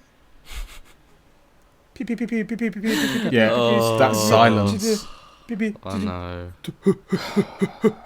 And then shoot the grappling. I was like, what happened? What happened? How did you playtest this and go, okay, that dead silence, that's good. And the no music in the background, great. I like that, guys. Don't know what happened there. Such a shame. They could have made a demo that like screams Halo, but they just didn't. I don't know why. It breaks my heart. It really does. Same. Mate. I can't speak about it. I can't. Don't worry. We're here for you. You can cry live on stream if you like. It's okay, I will. We've gone back to Halo, even though we'll talk about PlayStation controller and whatnot. We were. Let's move on to the next bit of news. That I think is like the last one here, second before last. Mm-hmm. The PlayStation 5 controller has apparently been leaked in black. I've sent you guys the pictures over there. What do you guys make of this? What is your feelings of this controller? It's nice, but I don't like the buttons. Oh, definitely. Yeah, we don't like the white on black either. Yeah, so George, while you're looking at that, I think let me just check. So we're looking at the same photo, right? So I would like you to look at the one where you can see the buttons. It's the top down. Yeah, the top down. It's the last picture, right? Yeah. The top of the last picture. Yeah. Does that or does that not look like in 5 seconds someone's going to come along with a knife and cut it's going to be cake? It does, to be fair. Look at the texture of that. Look, you can see like the reflections coming off. That looks a bit cakey, man. Sheps told me that one time and I was like, oh my god, it's going to be cake. I swear to god, I can't see anything else. I think it's cake, guys. That's why they're not releasing the price, because we're going to get it home, and it's just going to be cake. Like a big cake. Oh boy. Man, so this controller apparently has been leaked. It was leaked on Twitter by some like random user and whatnot. Yeah. But the thing that draws like authenticity to it is that they put like a ruler up against it, and it has the same dimensions as the white DualSense controller that they also have a picture of here. Yeah. Although if they could have made both of them, you never know and whatnot with these things. The white DualSense controller looks very legit. It looks like everything we've seen so far, perfect. And then we've got this black version here. I just don't, unless they've just taken the. I was gonna say unless they've just put in the white buttons because that's all they had in the manufacturing assembly. I guess this person works in the factory and whatnot. Mm-hmm. Yeah. I don't think this is real. No way would Sony ever or anyone in any design department go, yes, let's put the white buttons on it. That looks good right there. As opposed to the exact opposite, which would just be, instead of it all being all white, it's all black, like a stealth fighter or something like that. The white, sometimes contrast can be good, but not here. I don't think it works. It looks like a prototype or a test or something like that. It doesn't look like the first one. One of the reasons I'm getting the white PS4, other than being a raging racist. Oh yeah, white supremacist. Yeah, right, yeah. Is in case the light isn't blue while I'm playing. And if it goes white, it's going to look horrendous on the black. Yeah. And so we have this. Yeah, go on. I'll say to George, I don't know if you know about this. We have this long-standing feud with Sony, and Sony literally they can't sleep at night when thinking about us. True. They so you know the PS5 when you turn it on, the light PS4 on it you mean? So PS4. Sorry, my apologies. When you turn it on, the light turns blue. Correct? It does. And then after a few seconds after it's booted up, it turns white. It does. In all of the promotional material up to the point of the sale of the PlayStation, it was all blue. There was never a white light ever shown. Yeah.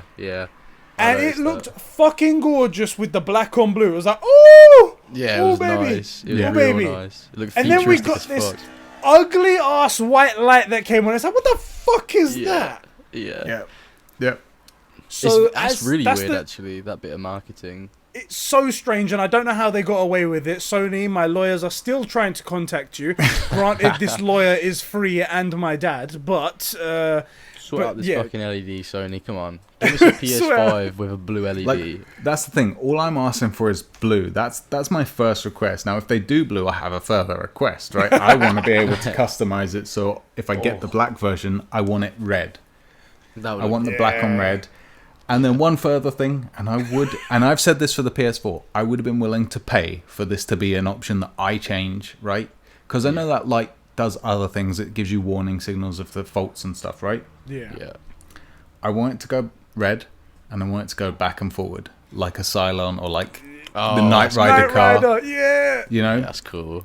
That's something I want, and I would genuinely, not now because we're too close to next gen, but a year ago or 2 years ago, I would have paid $4.99 for that. I would have. Yeah. So So that's It's why the I'm light getting the on the- white. I'm getting white because I think I'm going to get the white as well, yeah. yeah, because unless white with the blue light's going to look great, but the black with the white light's going to look horrendous. Yeah, So I I'm not think risking it. Yeah. Honestly, the one thing that I just want from them is to be able to do like what Microsoft does with their Xbox controller labs or whatever it's called, the customizing controllers. Yeah. Because they have a whole website you could just go to and literally make whatever the fuck you want. They need to do something like that with the PlayStation, Oh, or please. Yeah. or they Agreed. need to bring out some amazing limited edition ones, because as soon as the first DualSense came out, there was 50,000 different edits that people made. Yeah. Any one of those would have sold billions of them. People just wanted those. It's So, such a customizable controller. I don't know what it is Yeah. about it. It's like maybe it's the shape, or I it's don't the know. two-tone. It's the Yeah, two-tone. It's yeah, the black and the really white. nice. It's like, that gives ideas. We could put multiple colors in this thing. It's clear Exactly. divide. Whereas on the Dualshock 4, it's all like one face piece essentially. So it's Yeah. like it's hard to do that. But yeah, fucking. If they don't do it, they've left a bunch of money on the table. They've left a bunch of Exactly. money on the table. Agreed. I've really warmed to the new controllers actually. When they were released, I was like, yo, this looks shit. But looking at the white controller now, it looks really nice. I thought it I looked great liked from day one. Yeah, Yeah. it's got an N7 like Mass Effect vibe going for me. it does, yeah. That's the first thing I thought of when I saw it, and I was like, I'm down. I dig it. It's not.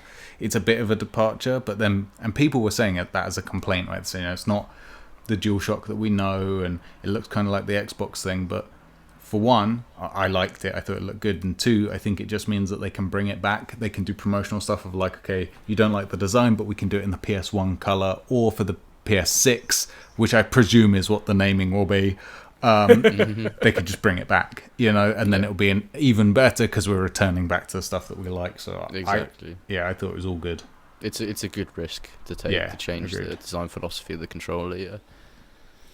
All right, that's the PS5 controller, and that there's only one other thing that I wanted to mention. There was that PlayStation State of Play that went on that a lot of people weren't too happy about, because I guess they set the expectations a little bit wrong, because the PlayStation came out and said there's going to be no big PS5 announcements, even though we did get some decent looking PS5 games on the way. But there was a couple of updates on PlayStation 4 games, some new PlayStation 4 games. I was very excited in Hitman VR and Vader Immortal VR. That sounds cool. Yeah, the Oh. Vader thing looked amazing. I didn't watch the event. It's been a while since I've watched an event like all the way through, like years. You need to, for the ultimate entertainment, you need to join our watch alongs. That's what you need to do. That's true. It's true. That's true. Loads of Don't people in go- the community do watch. Don't go with the Jameses. Don't Nah, go to the fuck that guy. fucking fuck that guy over there. That guy. I mean, does he even get any viewers? We don't even know. I don't It's just think loads so. of Assassin's Creed fans, I think. Exactly. They're all there. They're like, so what do you think the next Hidden Blade is going to be, James? What's the next Apple of Eden? What's the next tree in Assassin's Creed? What's going do you on? like Connor's brutal takedowns? Is he the most epic assassin? That's literally what his. I've been in his chat, and I swear to God, does he not get? He must get bored after I say. He gets pissed off. Please, with it. He tunes out. That's why he has a streaming channel now, because he's building an Yeah. audience for streaming, opposed to having just random Assassin's Creed fans. It's like, this is a Cyberpunk watch along. Why are you asking me about Yeah. Assassin's Creed? Right. Why? So, what do you think about all the stuff happening at Ubisoft, James? Even though you're watching a completely different live stream. It's like, come on. Innit? Yeah, And it's he's done a bad. fucking- Can we watch Cyberpunk now? Yeah, come on. There's time and a place. There was one funny thing that came up. I think it was, I've forgotten who it was, and I feel sorry for because they made a really funny joke. They were saying that I hope that there's someone on Twitter messaged me saying, I hope there's an attachment for Hitman VR, because he uses the piano wire in the trailer. So I hope there's a piano wire real life controller attachment that you could get. And I was like, sick. we've seen enough fail videos of people stupidly walking in front of people in VR where they Yeah. get knocked the fuck out. Could you imagine someone walking in front of you when you've got piano wire and then you just struggle? It's like, wow, this game's super immersive. I can feel tension on the cable and everything. I It's can so actually feel great. the And then body you look twitching down. when they lose consciousness. It's like you look down and suddenly like your mum's on the floor. You're like, oh Jesus. fuck. Oh no. It's just too immersive, man. I've become the hitman. It's too real. It's too real. This VR's really good. It feels like they're even fighting back. Yeah, it feels strange. It's so great. It's so good Oh like that. god. But the Vader Immortal one was really good. In the trailer, you got to have That looks Mace sick. Windu's lightsaber. You got to get Kylo Ren. You had lightning hands. You got to throw your lightsaber and pull it back. It looked fucking amazing. I can't wait to play that game. Can't wait. Yeah, it looks sick. Yeah, that was cool. All right, and that's all the topics that we have for today. All the True Game Podcast topics. How do you guys feel about that so far? We've still got a little bit of things like questions to answer, but yeah, how do you Let's feel bang about through that? those questions. This has been good. This has been good. Yeah, been I've good, really it's been enjoyed good. it. One thing I did want to bring up is that what games have you been playing recently? I've been playing Ghost, trying to get that platinum. I've been enjoying the fuck out of it. Look forward to our spoiler cast. Same. Sheps, what have you been playing? Same Yeah, Ghost Tsushima as well. yeah. George, what have you been playing? I've been playing Ghost of Tsushima as well, but I've taken a little break to play a bit of Minecraft with the boys. That's what I've been doing over the last week because I really wanted to play the new update and just didn't get around to it. So Yeah, we're mate. going back into I it. heard the squares are even squarer now. I was setting myself up for a bit to try and like do something with a straight face, like straight face comedy, but I couldn't. When you said that, I was like, nah, no way, I'm not doing that right there. Look, don't chat shit on Minecraft, man. It's the fucking best game ever made. What is the I new stand by update and why is it worth playing? Alright, so you know the Nether, like you go to hell and you go through the portal and all Obviously, that stuff. of course, bruv. Who you mean talking to? Yeah. The Nether. No, I'm talking to a couple of Yeah, boomers. and the I South don't as know. well. Yeah, exactly. That's right. Yeah. Yeah. So they've added. It's been the first time since 2011 they've updated the Nether, and obviously when it was 2011, I was like 10 years old. So it's good to see they're bringing stuff back to one of the fan favorite places. And just whenever a Minecraft update comes out, I'm gonna come and replay it because it's a game that I've been playing for a long time, and Yeah. I'd feel like I was missing out. You know, I feel like I was missing out on one of my favorite like childhood experiences if I just sort of let it go away in the wind. So I like to come back to it every now and then. But yeah, Ghost of Tsushima is the main. It's sort of the main focus, really, though, isn't it? At the minute, like it is the big. It's your boy. main chick at the moment. Yeah, for real. Minecraft's just a little side piece at the minute. Side piece, you know. Yeah. Side piece still gets the holidays to like Barbados and Yeah, the necklaces exactly. and stuff like that. But Yeah, the exactly. pearl necklaces and whatnot. All right, let's answer some questions from our bros over on the Discord server, which you can be a part of if you're new around here by clicking that link in the description. It is the best place to be, literally better than any other Discord server and anything in the world. Just literally, you can come over there. George is there True. all the time. The guy is actually he's Yep. every day he's just come in and he's We- like gaming everyone. We've actually started to mute him because he Yeah. posts too much. Just Um, harass too people much. in there. Yeah, it's true. That's why you should join because we moderate it very well. We shut up all the losers out there that say stupid shit, Exactly. like George. You should come over there. All the criminal men that come in. Exactly, and just Fishy does a lot of crime, so he's muted. Yeah. Let's kick it off with our first bro. This is our boy Super Daniel. He says, "Do you think Ubisoft will listen to the feedback and make a more realistic AC game after Valhalla, and give us a female main character?" George, Jorge. I would love for them to make a Xiaojun game, set it in China, have the beginning bit where it's like the bit from Assassin's Creed Embers where she talks to Ezio and they have all that cool interaction. That would be my ideal next Assassin's Creed game, but they're not going to do it because Ubisoft don't like money and they don't like to make fans happy. They Just do like like money, money. they just don't like work. That's the thing. Yeah. I agree. We Yes. need a Chow Mein game, and she needs to be the main focus where she meets Enzo and they find out how he got the box of mystery. Yeah, I totally agree. I totally agree. man. Oh, Jesus Christ. Yeah. I love you, Sheps. You're the best. Brilliant. Yeah, that basically sums up what we think about the next Assassin's Creed game. It don't matter, man. Come on, it's Assassin's Creed. Yeah.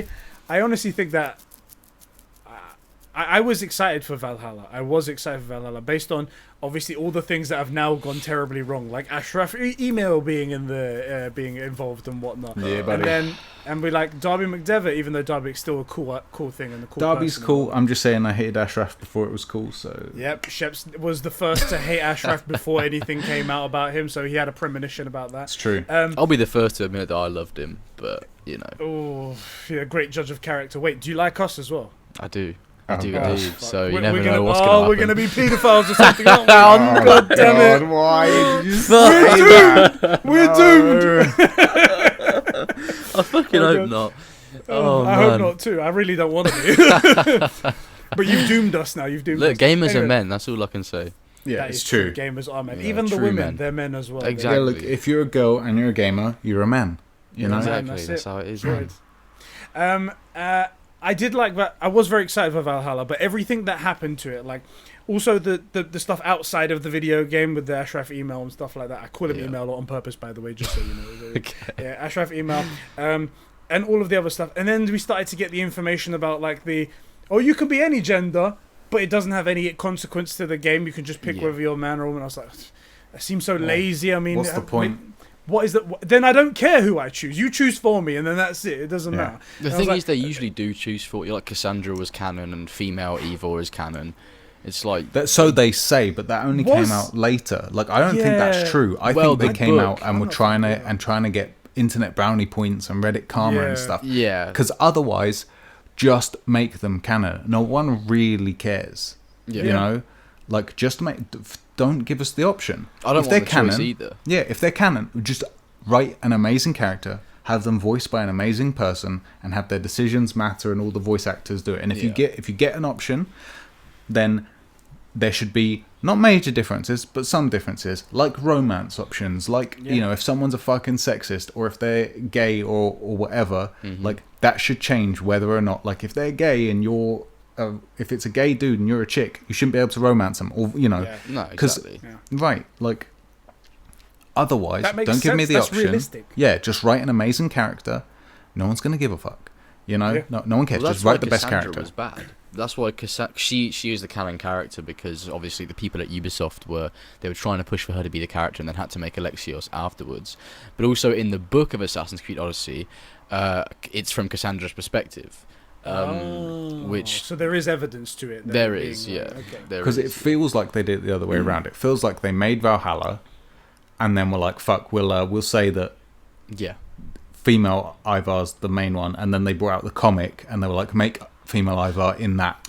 Yeah. You know. For And they Valhalla, released it might another- be like that. He's talking about Odyssey with the previous. Yeah, I know, Yeah, but that's what I'm saying with Valhalla. That's how it feels like, because it might be. you know, Odyssey. It's okay, cool. It's clear that whatever her name is, Cassandra is the canon choice. Fine. And personally, if she's canon and the guy isn't, don't put the fucking guy in there. Exactly. Right? That's the point I made in my video recently. Yeah, like I want to play the canon. I want to play the game. You know. Yeah. I don't care if also these are like superhuman assassinos, right? It doesn't. I'm okay with a superhuman Viking assassin chick doing all the stuff she's gonna do, because she's like basically a superhuman. Well, I was about to say master race there, but that gets really dodgy. Talking about a blonde-haired, blue-eyed. Like, Let's not do that. Let's not do that. like, you know, they're basically X-Men to some extent. It doesn't Which I'm matter. upset about. They shouldn't. Sure. I think I would agree with you with that, right? But if that's the angle they're going with, then it even more doesn't matter that they're male or female. And to be honest, I didn't think it mattered in the first place. If you're shanking someone in the base of the skull with a hidden blade from behind, Doesn't matter. they're freaking dead. So I don't see the point. Take out anybody that isn't canon. You know, if there is an option, then it should make a difference. Maybe just a small one, but it should make a difference. Yeah. Let's say that. So just to complete my point is that I'm not that excited for Valhalla anymore, and also with it being so close to Cyberpunk, for me it's pretty much there's no chance of me playing it. It's dead in the water, innit? Yeah, for a lot of people as well, it's very bad. But let's say, for example, that the removal of that, what the fuck was that guy's name? Ascot something or another that decides everything at Ubisoft. Yeah, Sergei Heskowet.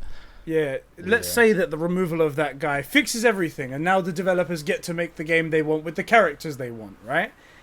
When do you think that game comes out? It's probably not going to be the next project, right?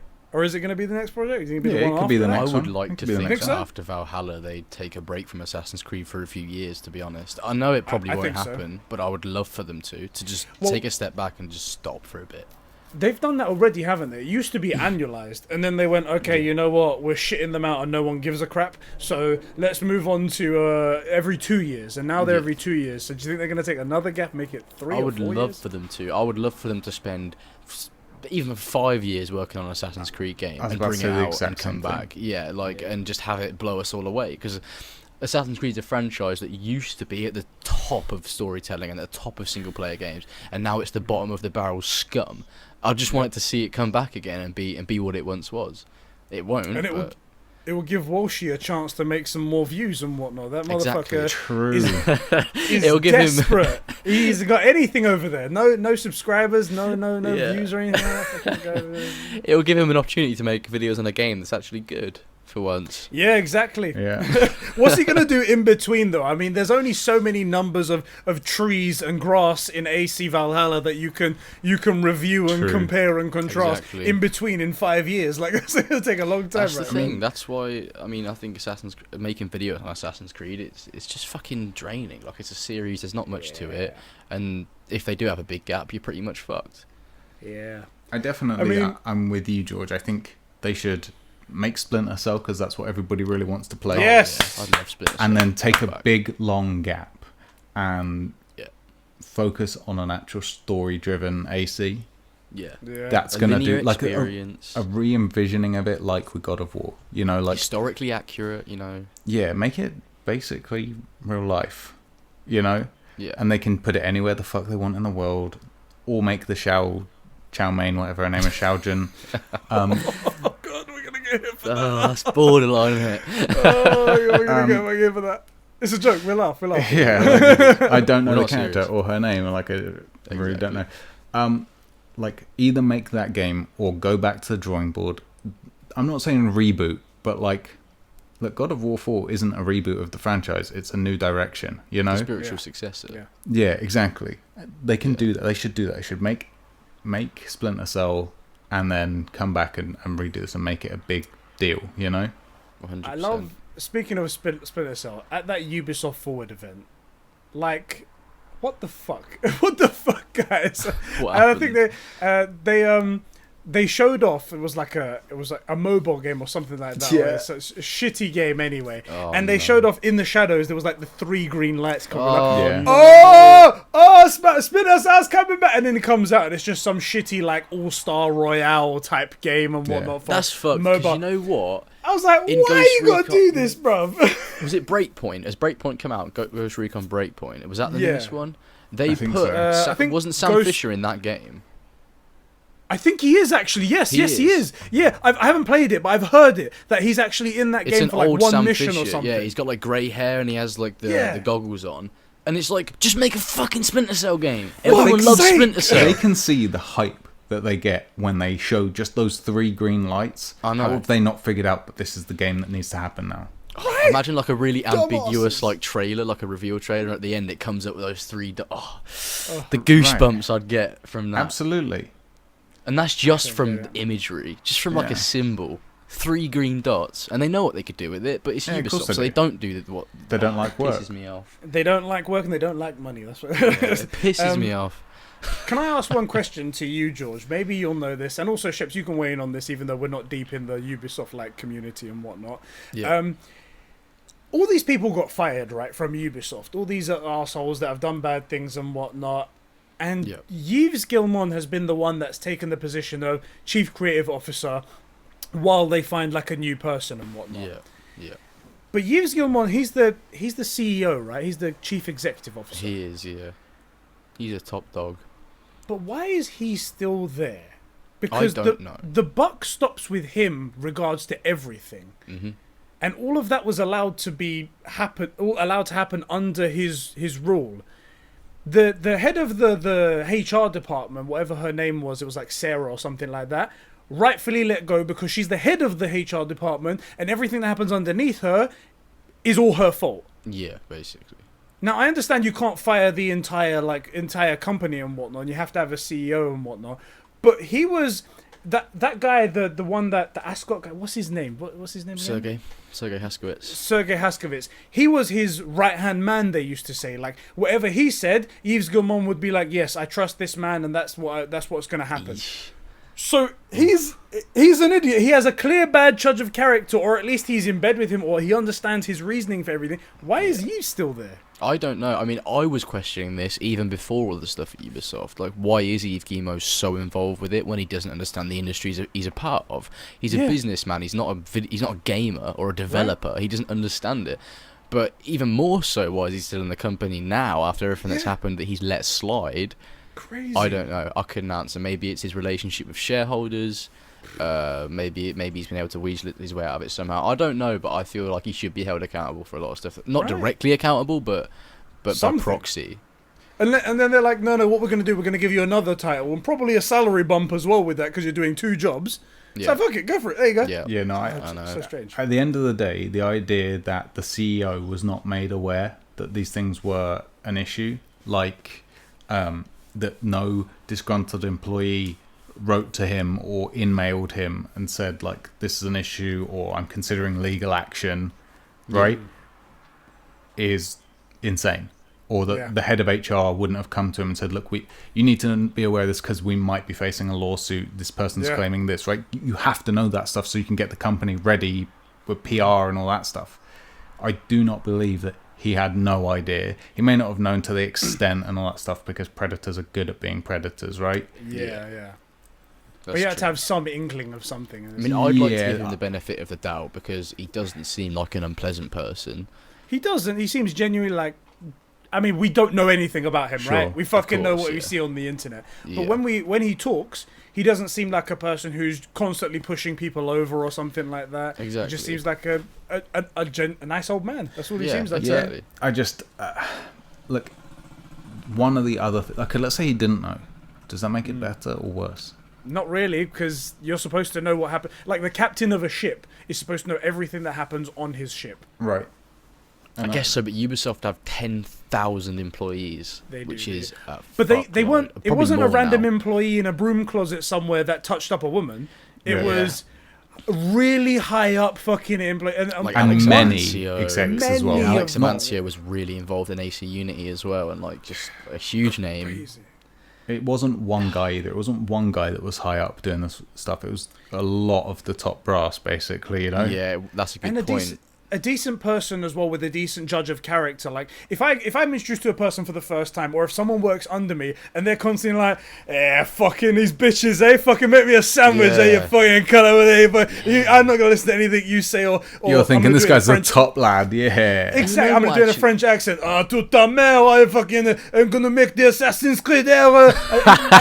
If they're coming along and they're speaking like a cunt, I'm like, all right, this is your job, and clearly you're good at doing it in the past because you've done X, Y, and Z, but I don't like you, and also I'm going to keep my eye on you because you seem like a bit of a prick. And then he must have heard inklings of something, sort of rumors of something, and then they go, okay, that lines up with my feeling of this guy over.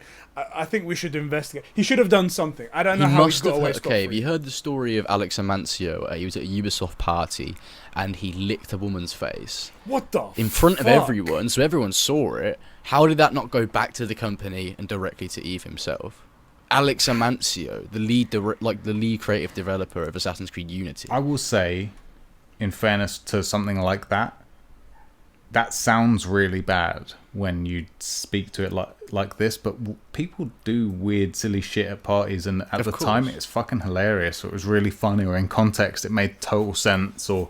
You know, and I'm not like, we just don't know. Ask a question. I mean, you know, we don't, at least from just that description, because I didn't know about that stuff. Yeah, it sounds pretty fucked up, especially now knowing that the guy's a rotten egg. Yeah. But, you know, someone doing something weird at a party, like, let me put it this way. Office parties are known to be bad and shit. Right, like if it was a guy and they were like, oh, you know, he stripped down to his boxers and started dancing on the bar, right? Well... One way to interpret that is he's exposed himself in front of all of his employees and stuff. Yeah. Another way to interpret that is, you know, it was a wild, crazy party and it was pretty funny. Right? You don't know. It depends, right? He could have done that and everybody was really uncomfortable. He could have done it and it was freaking hilarious, or it made perfect sense, or it was like the punchline to an amazing joke. We don't know. I mean, but we do know that he's a piece of shit. Passage. There's more to that passage and the allegations regarding that sort of event, and also more things that hint towards his character, like how he'd always brag about, the amount of bitches I fuck in my hotel room and stuff, like stuff along the lines of that. Yeah, that guy's a dickhead. Odd. It's just odd. Agreed. Odd stuff. So odd, especially at work as well. What the fuck is wrong with you, man? Do your own private time, man. No one cares. Yeah, man. Tell it to people that care. Oh, you don't have friends? No, maybe that's a sign. Maybe, Alex maybe Mancia probably has signal. no mates, to be fair. He was a fucking weird guy. Oh god. But then again, so in defense, I'm not saying Cory Balrog, whatever, isn't a sex pest. But no, I'm not making any allegations either. But like, if you watch that Making Kratos documentary, he's odd as well, right? It's an artsy type thing, isn't it? When someone's artsy and they have they're very creative, they're also a little bit odd in the Odd head. how? Yeah, like he's very like at one point there, it's near like Go Day, and there's this like upper level meeting, and he makes this really weird joke that just lands super flat, like completely kills the vibe of the room. Yeah, I think is it the one where he's like three of them are talking and then he like mimics what the woman is saying or something like that. Something like that. It's very bizarre. She says something like, "We need to go for go time," and he's like, "We need to go for go time." And then everyone stops and looks at him, and he's like, "Sorry, I was just making a joke." And I was like, That's the thing weird. though. I can see that's because we have evidence of Corey and him in vulnerable situations, you know, when he was like just absolutely ecstatic about the results of God of War's sales, and I think that's his character. He's a very sensitive, emotional person, whereas the other side, he's trying to be funny, but it comes across wrong. That happens to me all the time personally. Fucking you know? Humans misjudge things all the time, right? You misjudge the temperature of a room or the hilariousness of your joke, and it just fucking falls flat.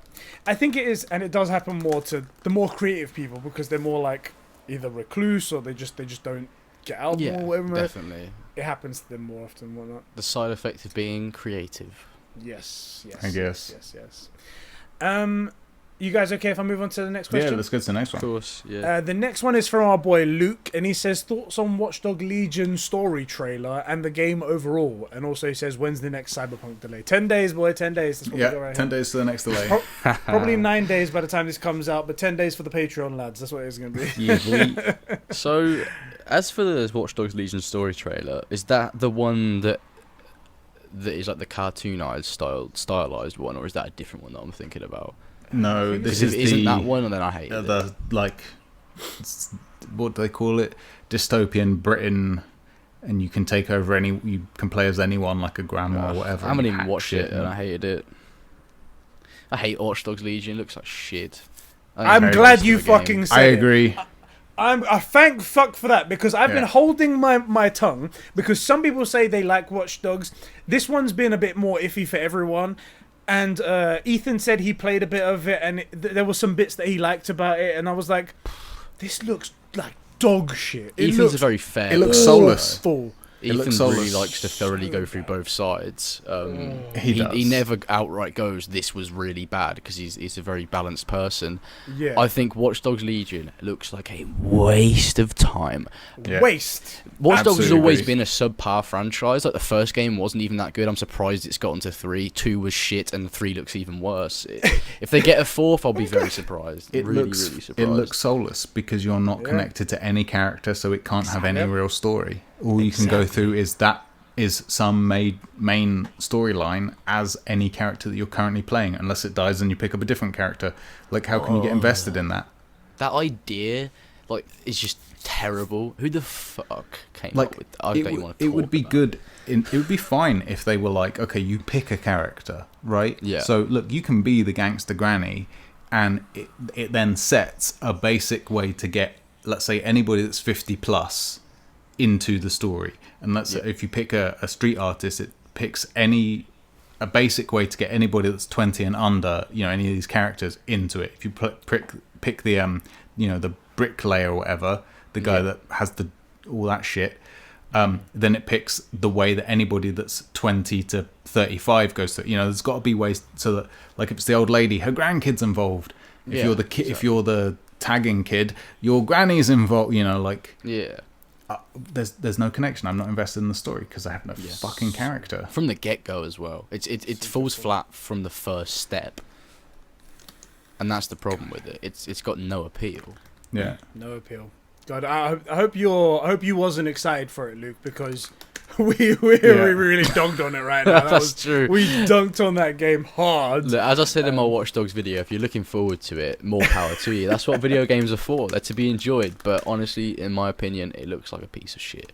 Yeah. I want to know if people enjoy this kind of stuff, like us dogging on shit, because I would happily, and I'm going to do it for... I'd happily make a video series where I just dunk on something, just fully shit on it, even if it's sometimes not 100% warranted, where it's like, that point's a bit iffy. I would just still dunk on it for the character one, because I'm going to do something like that for, there's a new Superman and Lois TV show coming out that is... The script got leaked for it, and my God, what? I God, didn't know it's this. awful. Yeah, it mate. got leaked for...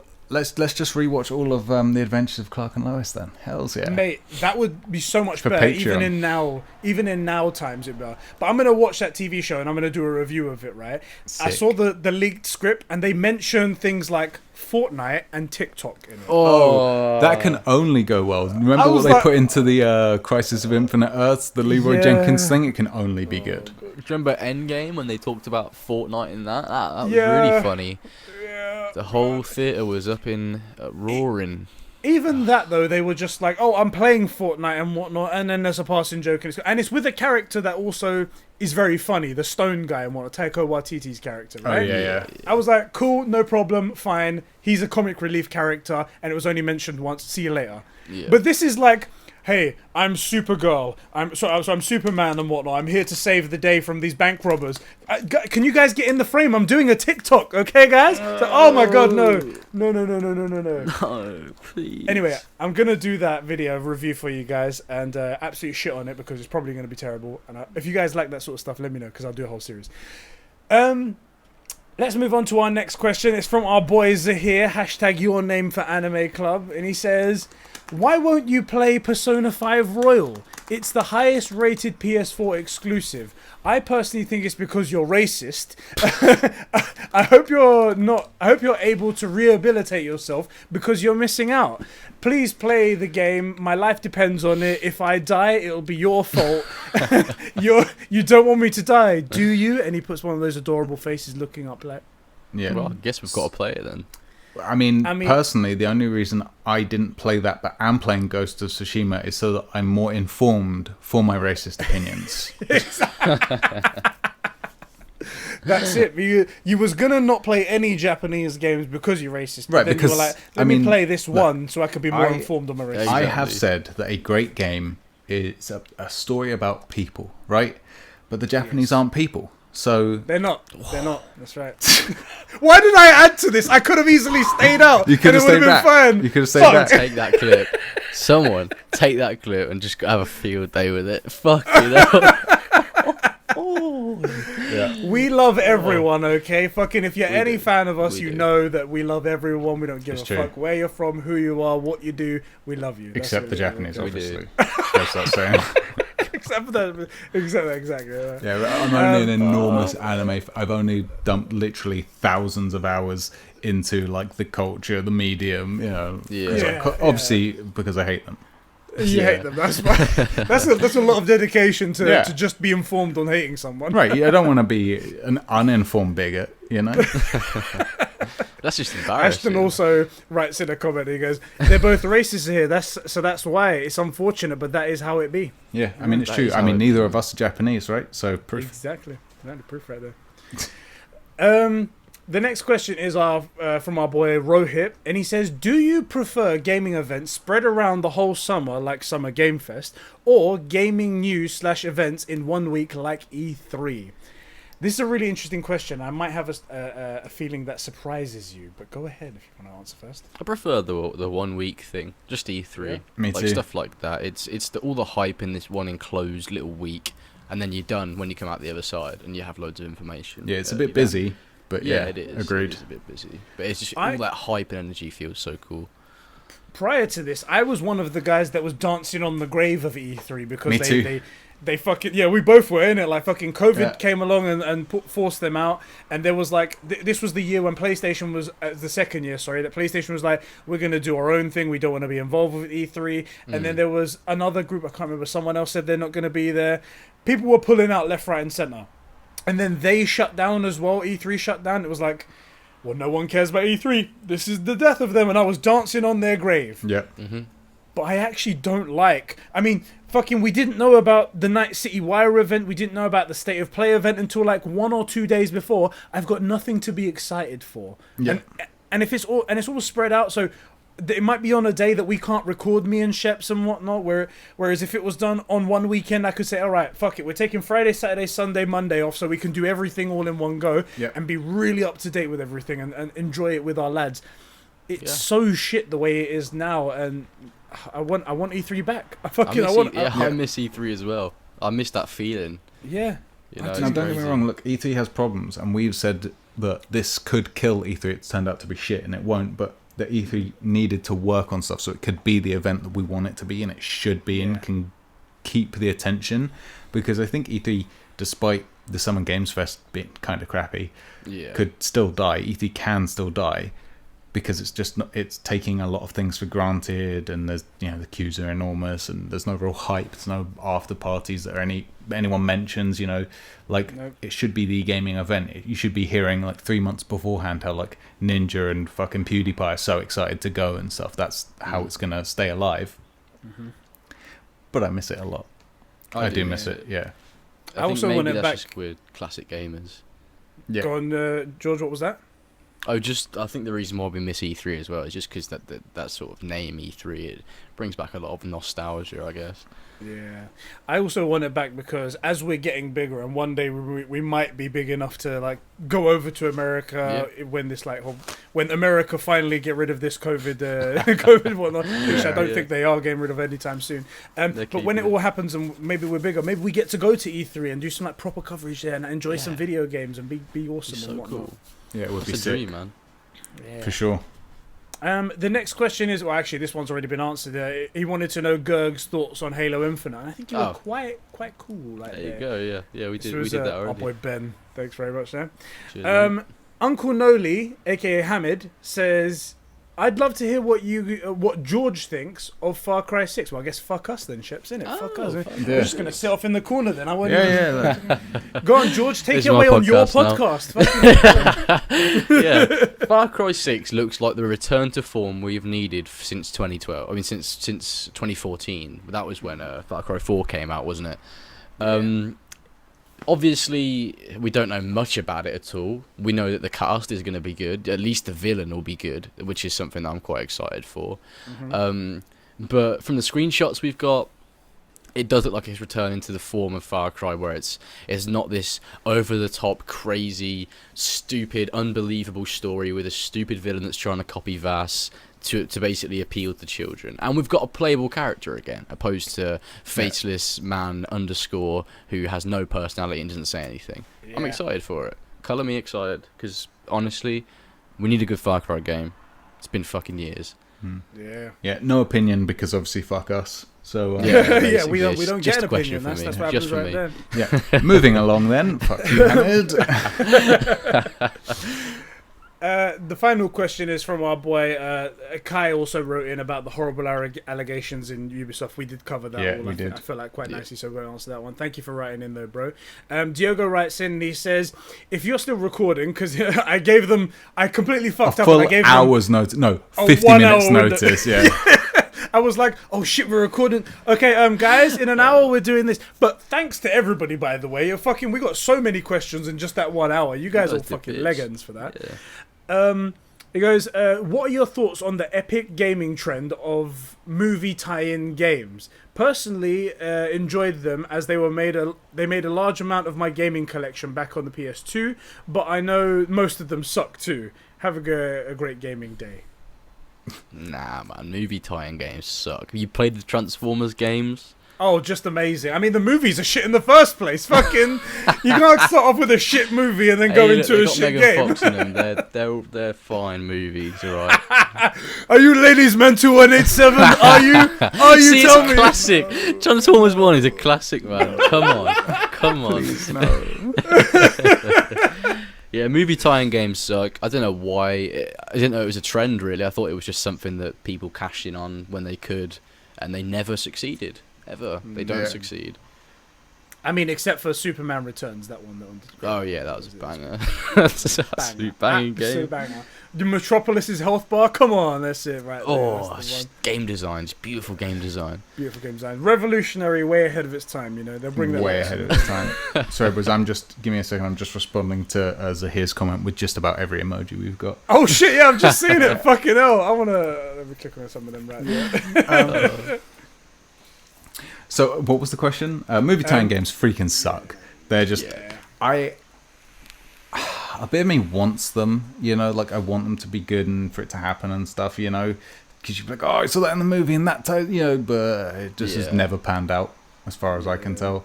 And also they they always only take on different narratives, don't they? Yeah, and they also only ever seem to do it on trash games.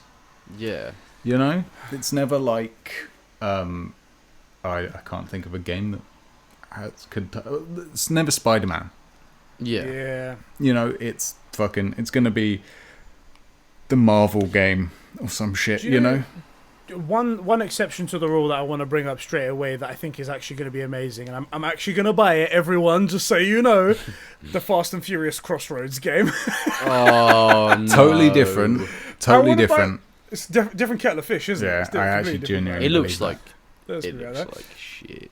It Have you looks seen- amazing. But it looks like No. B-movie shit. You know how when you see movies and they suck, but they know they suck and they just go with it? Yeah. And That's that's the what thing. this game kind of looks like to me. Fast and Furious knows that they're not breaking any ground with the movies they're doing. They know they're not The Godfather. You yeah, know? they know they're not real cinema or anything like that. So Yeah. they not come anymore. along, and that's what the game is. The Rock isn't complaining that he didn't win any Oscars for his role, you know? Yeah. He's like, yeah, I know. I fully understand that this is not going to win any Oscars. I get that. So that's what I'm going in with the premise of this game. Anyway, I think it'll be funny, and if I do get it, I'll do a live Let's Play. That'll be Oh, have you hilarious. Yeah, please seen do. the fucking character model for Vin Diesel? Hey, I'll do the Vin Diesel You're going to have See to that wear right a there? vest, wear whatever he wears in the game. black Yeah. wife beater, Yeah, basically, yeah. just in there, Yeah. with a massive chain of a cross on me. Like, That's right, that's right. Yeah, I'll have to And a get rid of all Corona my in the facial back. hair. I need to Oh, put man. Corona, yeah. Even though we don't have a sponsorship, we'll put a Corona in the back and whatnot. The problem with movie tie-in games is that movies are shackled, right? They've only got an hour and a half, 2 hours, 2.5 hours maybe, to get all of the story done. Mm-hmm. Video games, they have like 30 hours even to do shit. So trying to get something that's already been shackled down and watered down to its bare essentials to make a movie work, and then try and expand that into a game doesn't work. That's why movie tie-ins don't work, in my opinion. Yeah. Yeah. Whereas all the games that start from the ground, like Marvel Spider-Man PS4, fantastic fucking thing, and it's part of a movie like superhero and whatnot. And you can get fantastic movie video games, but they have to start as a video game, otherwise they get shackled from the beginning. That's the reason why I don't think they work. Like Shadow of Mordor was a great game, but then Shadow of War was shit, I guess. So I don't know about, I haven't played any of them. I heard they had, what's it called, a nemesis system, but I don't know what that means. yeah, I mean, they say really intuitive system where you come across randomly generated orcs across the world, and once, say, if you fight them, you do a certain amount of damage to them. Say if you burn them, next time you see them, they'll come back and they'll be burned, and they'll remember stuff that you did during the fight, and you know, Alright. stuff Sounds that's great, happened to them. to be Yeah, honest. it is really cool, and it worked amazing in the first game. But the second game was a grindy mess. I don't recommend playing it because it ruins the first one. Only thing that's probably that I mean I can't imagine not God of War. What's the Shadow of Mordor is a good game because it's based on a terrible movie, a terrible movie franchise. Like, even worse I've actually books. never watched Lord of the Rings. Exactly, even worse. Fucking Lord of the Rings is. Don't disrespect the granddaddy of fantasy. I've never watched them, and I've never read the books, but I gotta respect them you're a for what fake they fan. are. Fake fan. Well, I guess I am. I've only played Shadow of fucking Mordor and I haven't even watched the movies. Oh boy. You know what's hilarious? You know the Clubhouse podcast, right? Yeah. People always writing in about like having getting a girlfriend or like whatever it is, like, getting laid with some girl or something like that. But they always end it with, yeah, I boned her and I will put Lord of the Rings on in the background, innit? And I'm like, is that cool? Does that add to the immersion? Or No, like, Because she's That'd be so horrible. terribly bored of what's going on screen that she'll do anything to get away from it. Yeah. And she's Oh, like, Jesus, this is amazing. It's so much better in comparison. well, having sex with Lord of the Rings as opposed to not having sex or with all being the rings so on. bored by Lord of the Rings that the boring sex is amazing. Oh boy. All right, that was all the questions that everyone wrote in. Thank you everybody for writing in again on our Discord server. Again, link in the description, everything like that. Thank you everybody for listening as well on podcast services around the world. If you are, rate us 5 stars on all those places. And We if you're on our appreciate YouTube it. channel, like the video, do the subscriptions and everything that your grandma tells you to do. All that stuff. Thank you, George, bro, for sitting with us for like fucking 4.5 hours. It's been a blast, man. yeah. It's been so fun. Where It can has people, been fucking fun. Where can Yeah. people find more from you?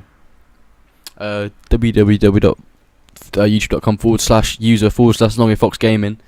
Although that There we isn't go. my name I anymore. genuinely thought he was going to come out and say OnlyFans or something like Yeah. that. Only Yeah, you can go over there as well, but I don't Only- tend to advertise it too much.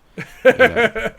It's one of those secret side businesses, isn't it? Yeah, It's you know, like- if you want to it's- see my hairy gooch, you can go over there. Oh god, that's disgusting. There we go. There we go. We did it, lads. We did it. We officially turned this into the Conversations podcast. That's what we did right There you go. now. Oh man. If you guys want to hear more from George, you can head over to his channel as well. If you want to hear some unfiltered mess that we go through, us three as a trio, over on the Conversations YouTube channel, again, link in the description. We actually have a podcast where we talk for like 3 hours of just Yeah. utter nonsense, and it's, in my opinion, the best podcast that we've done. It's I appreciate it. It's honestly good fantastic. content. I think It was really good stuff. Really good listen, yeah.